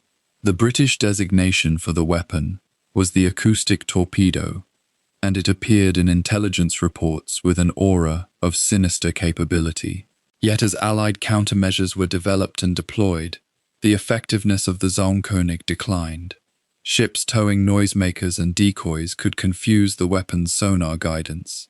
Some escorts were equipped with specialized towed arrays that generated acoustic interference patterns that made it impossible for the torpedo to lock onto its intended target. Within months of the Zonkönig's first appearances, the Allies had adapted sufficiently to make the weapon no more dangerous than the conventional torpedoes it was supposed to replace. The weapon that was meant to revitalize German submarine operations instead demonstrated the futility of technological competition against an enemy with superior resources and greater scientific depth. These three innovations, the snorkel, the Type 21, and the Zonkönig, represented the final flowering of German submarine technology, the last gasp of an engineering tradition that had produced some of the most advanced military equipment of the 20th century. Each was impressive on its own merits. Each demonstrated that German engineers and designers had not lost the capacity for innovation and improvement, even as their nation's situation became increasingly desperate. Yet taken together, they also illustrated a fundamental truth about total war that neither side could fully escape. Technological innovation, however brilliant, could not substitute for the loss of initiative, resources, and strategic vision. Germany had become a nation fighting for survival, and no submarine, however advanced, could restore to it the capacity to dictate terms to an enemy that possessed not only superior resources, but also the ability to learn from each new threat and develop countermeasures faster than threats could be produced. The Snorkel, the Type 21, and the Zonkönig were monuments to German engineering excellence in defeat, weapons that might have changed the course of the war had they arrived years earlier, or had Germany been able to produce them in sufficient numbers before the industrial infrastructure that built them was itself obliterated by bombing. Instead, they arrived as footnotes to a campaign that was already lost, reminders that desperation and innovation, however brilliant, could not reverse the verdict of a war that had been decided by economics and logistics, rather than by the cleverness of individual weapons systems. By 1944, the Pacific Submarine War had entered a phase of relentless mechanical attrition. American submarines no longer hunted tentatively or fired at phantom targets shrouded in mechanical uncertainty. They operated with lethal precision, their crews hardened by patrols that had transformed them from anxious novices into calculating predators. The early disasters of the war, the faulty Mark 14 torpedo with its chronically malfunctioning detonators, had given way to reliable weapons and proven tactics. Captains who survived their first patrols understood the Japanese Navy's rhythms, its shipping routes, its defensive patterns. The submarine arm had ceased to be America's experiment in ocean warfare and had become instead the instrument through which Japan's industrial foundation was systematically dismantled. What had begun in 1942 as a fumbling campaign of missed opportunities and technological failure had crystallized into something far more sinister, a campaign of quiet, methodical strangulation that Japan could neither prevent nor escape. The numbers themselves tell the story of transformation and accumulation. In 1944 alone, American submarines sank more than 500 vessels, ranging from humble fishing boats repurposed for military supply to the largest freighters Japan could construct. But the numbers obscure what mattered more profoundly: the deliberate targeting of Japan's merchant fleet, the resource ships bringing rubber from the Dutch East Indies, the oil tankers returning from Borneo, the bauxite carriers, and grain transport vessels that sustained both the Japanese military and the Japanese people. These were not warships bristling with weapons and protected by naval escorts. They were supply vessels, vulnerable and essential, and each one that sank represented a fractional diminishment of Japan's capacity to continue the war.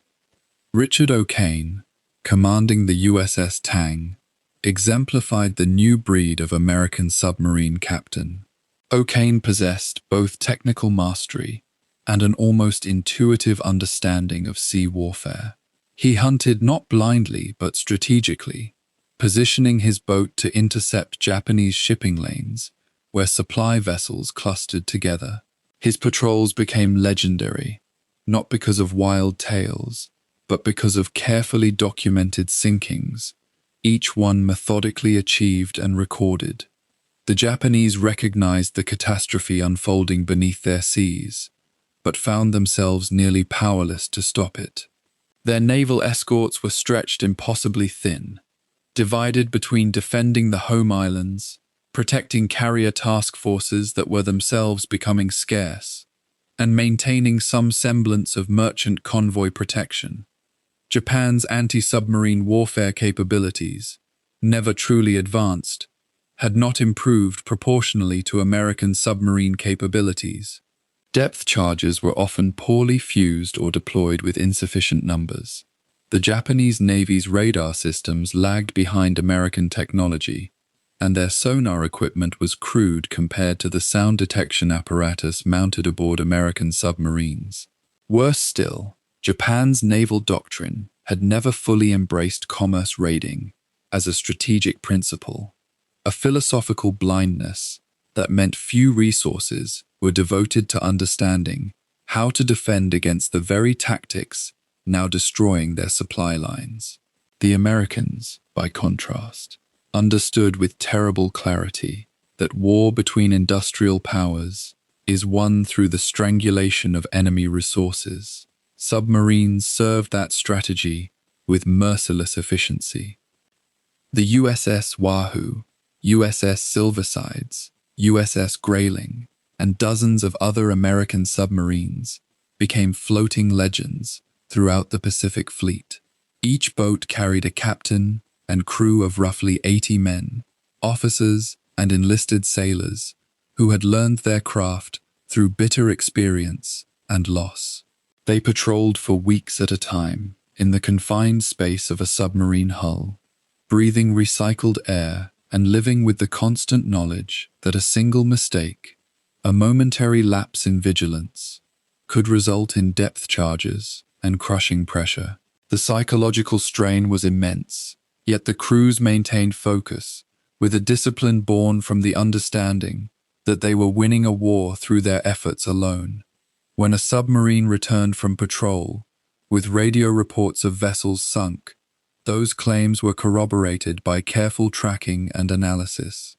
American intelligence had broken Japanese codes, allowing submarine commanders to receive information about enemy movements with remarkable accuracy.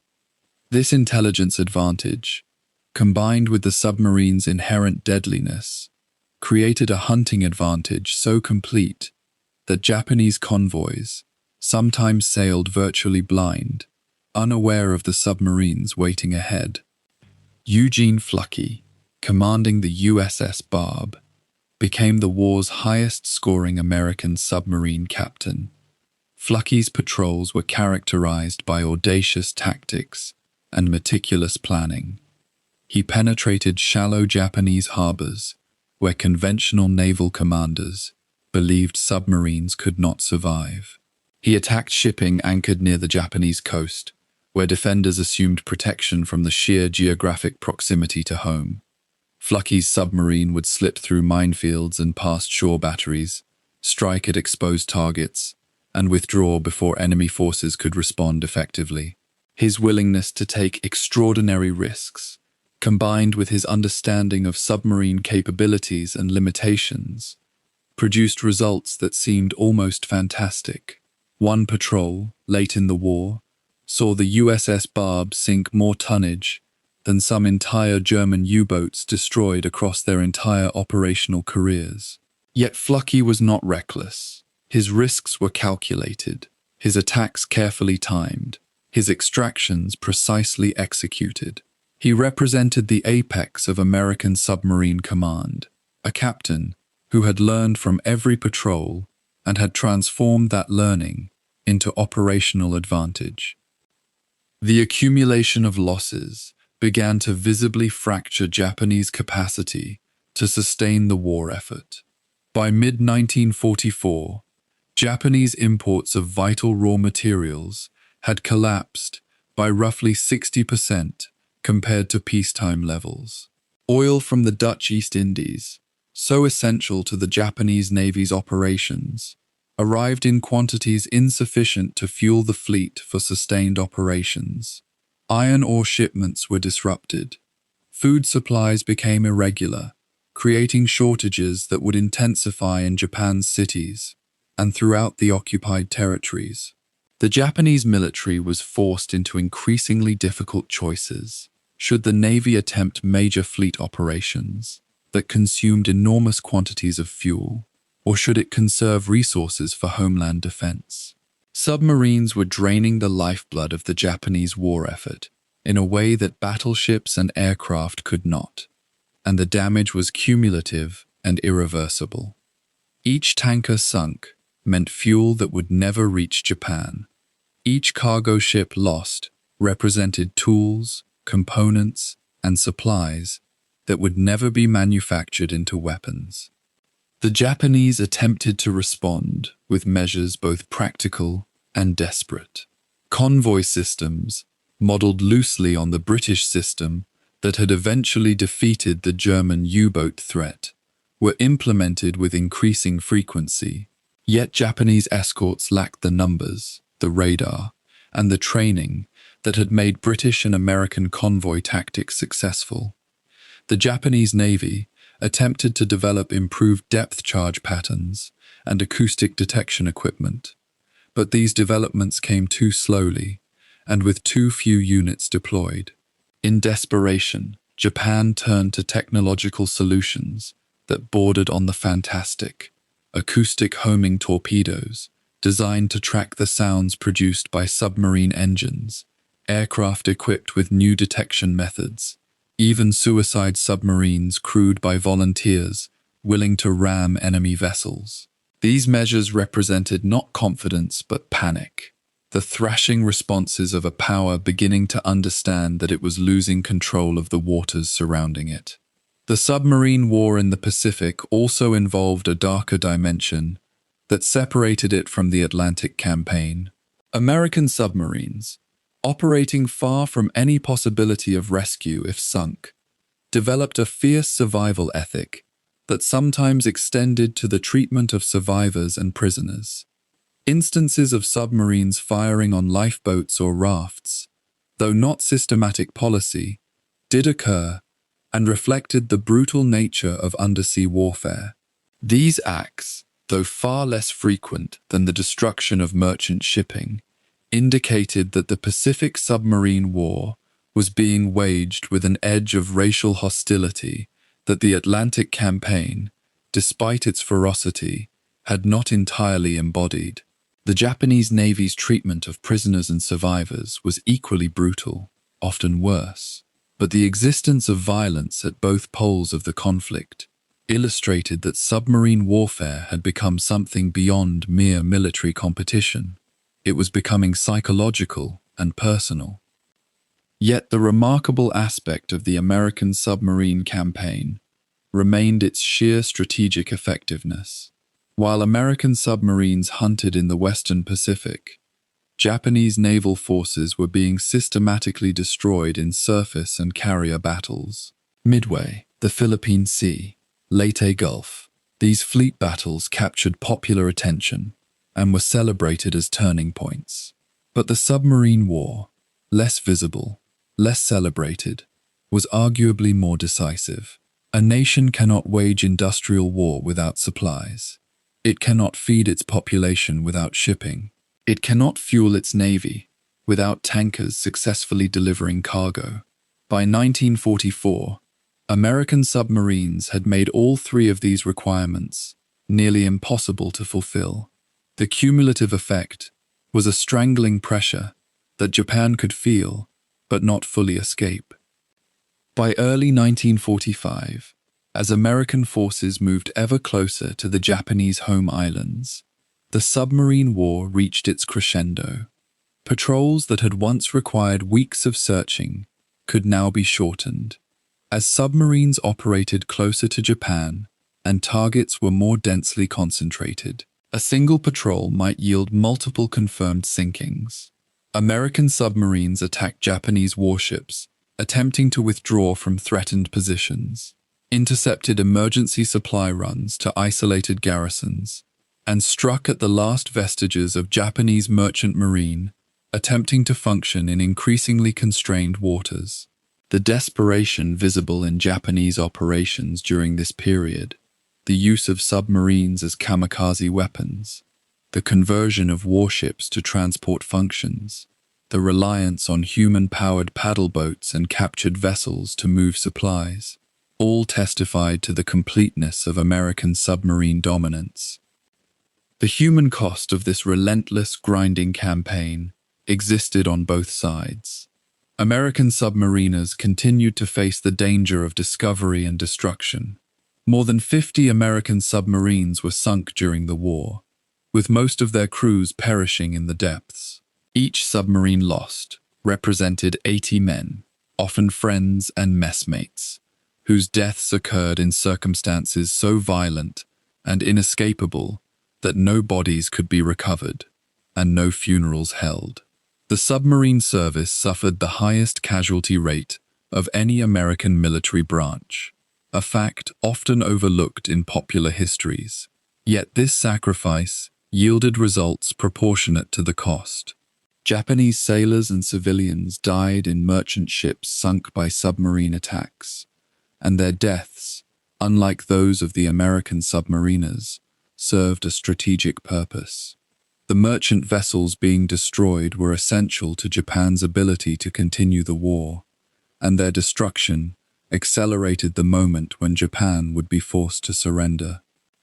By the spring of 1945, as Germany collapsed and the Allies prepared for the final assault on Japan, the submarine war had achieved something approaching its ultimate objective. Japan's ability to import raw materials, to feed its population, and to sustain its military forces had been crippled. The Japanese Navy, though it still possessed ships and still fought with courage at places like Okinawa, was operating as a force in terminal decline, unable to replace losses and unable to challenge American naval dominance. American submarines continued their patrols and continued their sinkings, almost until the moment of Japan's surrender.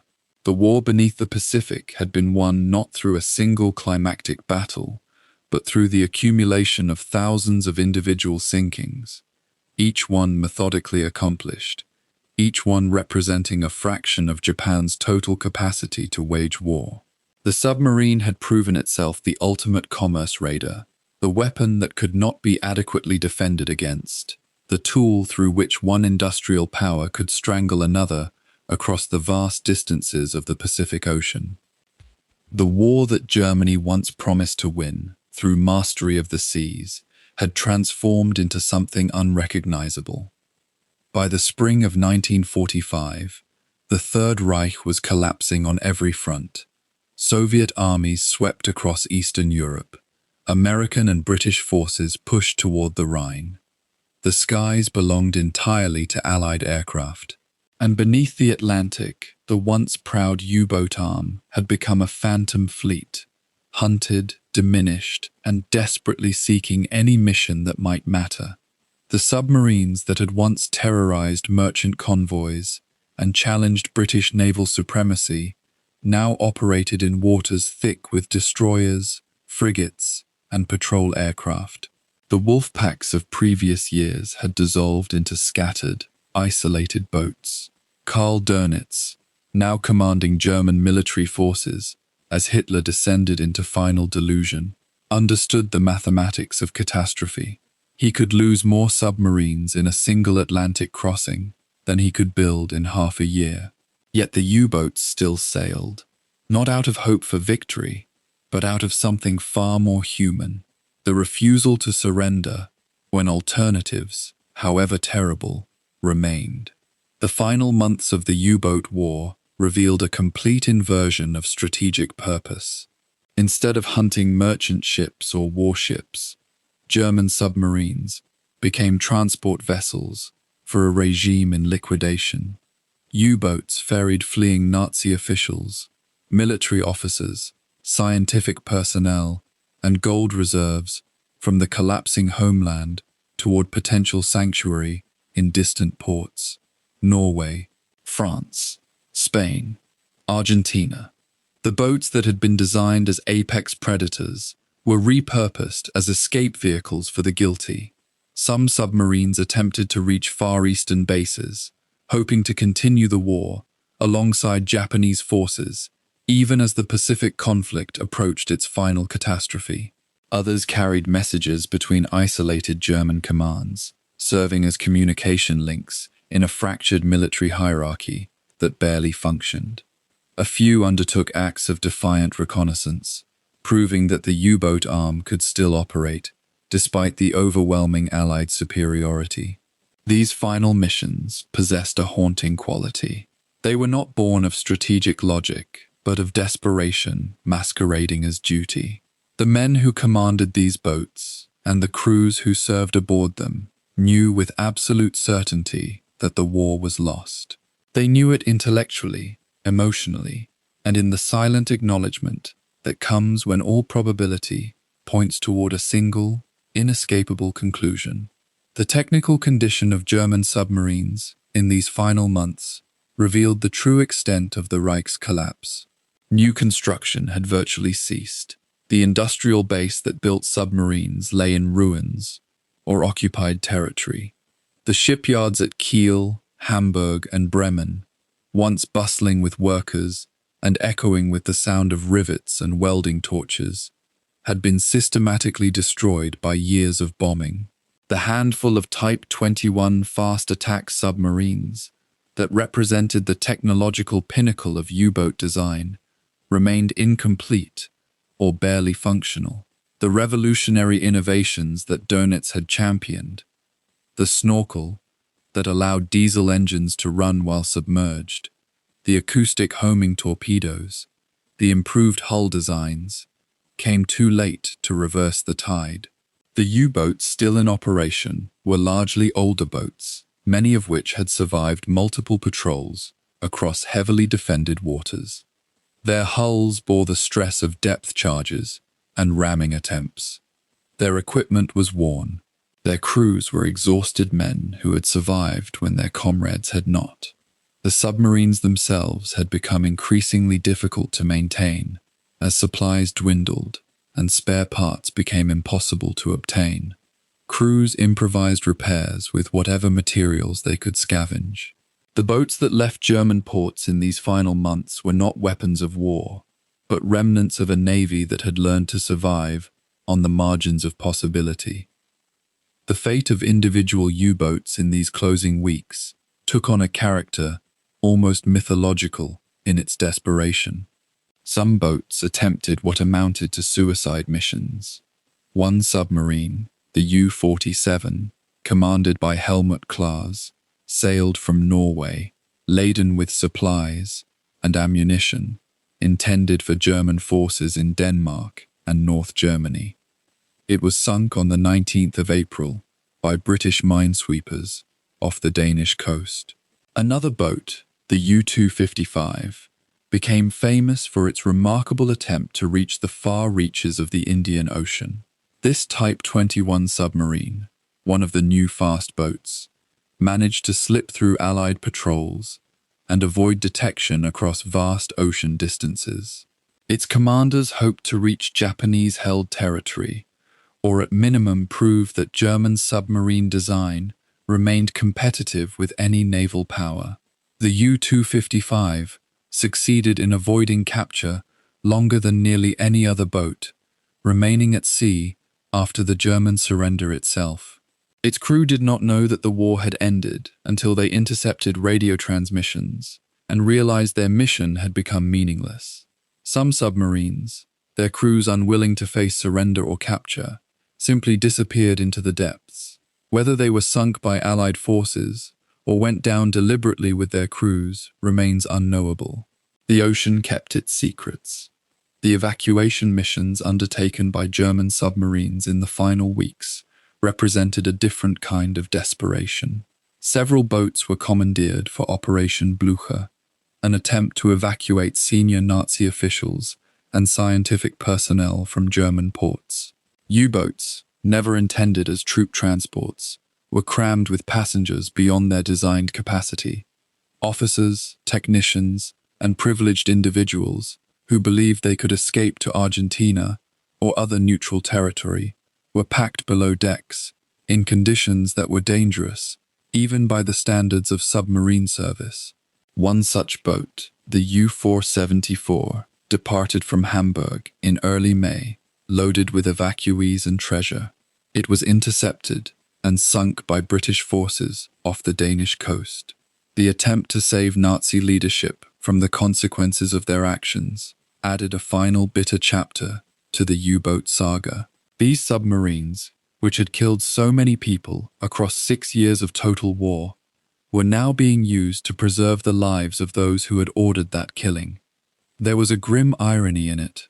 The weapon that had terrorized merchant crews and naval personnel became the getaway vehicle for the regime that created it.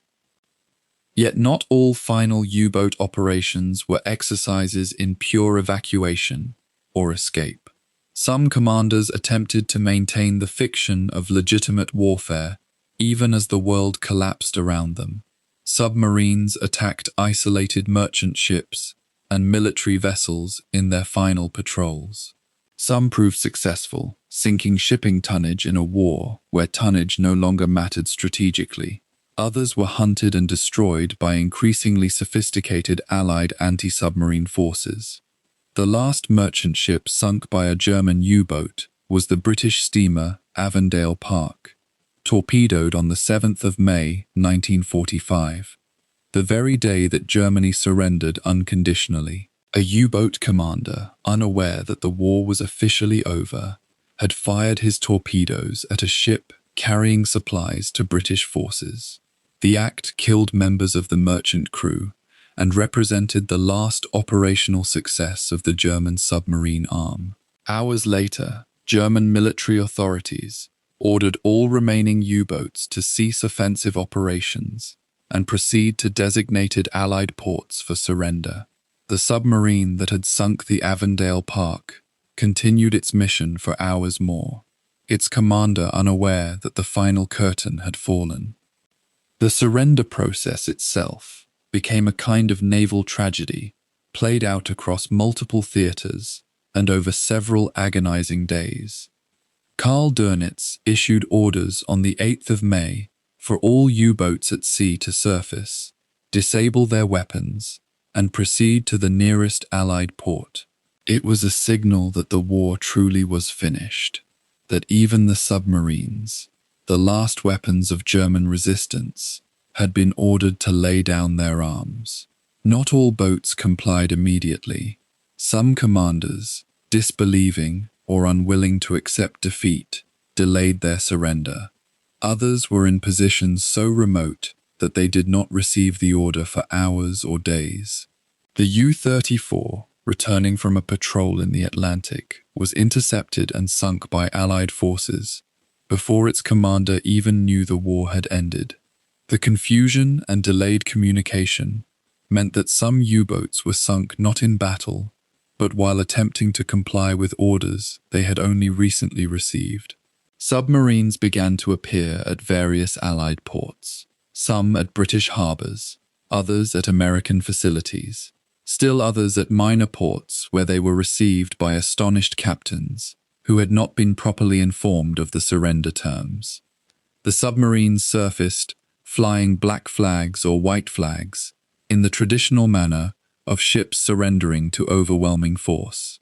The crews emerged from below decks, blinking in sunlight they had not seen in weeks or months, and descended into captivity. The final tally of German U-boat losses during these closing months was staggering. 47 submarines were sunk between January and May 1945. Some fell to mines, others to depth charges and ramming. A few were scuttled deliberately by their own crews, rather than surrendered to the enemy. When the war ended, more than 150 German submarines remained afloat, either at sea, proceeding to surrender ports, or already in the hands of Allied forces. The German submarine arm, which had begun the war with barely 50 operational boats, had launched nearly 400 submarines in total. Of these, roughly 230 had been lost in combat. The remainder, damaged, worn, or never fully completed, fell into Allied hands or were destroyed by their own crews before capture. The human cost was equally profound. Tens of thousands of German submariners had died in these metal coffins, trapped by depth charges, drowned when their boats went down, or killed in the desperate final encounters of a war that was already irretrievably lost. The survivorship rate for U-boat crews was among the lowest of any military service in the entire war. The fate of the captured submarines reflected the pragmatic division of the spoils by the Allies. American forces claimed some U-boats for examination and testing. British forces took others for study and potential incorporation into their own naval forces. The Soviet Union, though it had contributed little to the anti-submarine campaign in the Atlantic, demanded and received German submarines as part of the spoils agreement. The boats were transported across oceans, studied, stripped for technological secrets, and in many cases, eventually scrapped or sunk. Some were retained as testbeds for new weapons and tactics. The Type 21 submarines, representing the cutting edge of German submarine design, became the template upon which both American and Soviet submarine development programs were partially based. The Allies studied how the Germans had achieved higher underwater speeds, better hull designs, and improved propulsion systems. Every innovation that the Germans had desperately pursued in their final technological gambits became a blueprint for the emerging Cold War submarine forces. In a bitter twist of history, the weapons that German industry had created at such enormous cost became the foundation of the nuclear-armed submarine forces that would define the next 45 years of global military competition. The men who survived the U-boat war faced an uncertain future. Some returned to civilian life in a Germany that barely existed. Others spent years in Allied prisoner-of-war camps, separated from families in a shattered nation.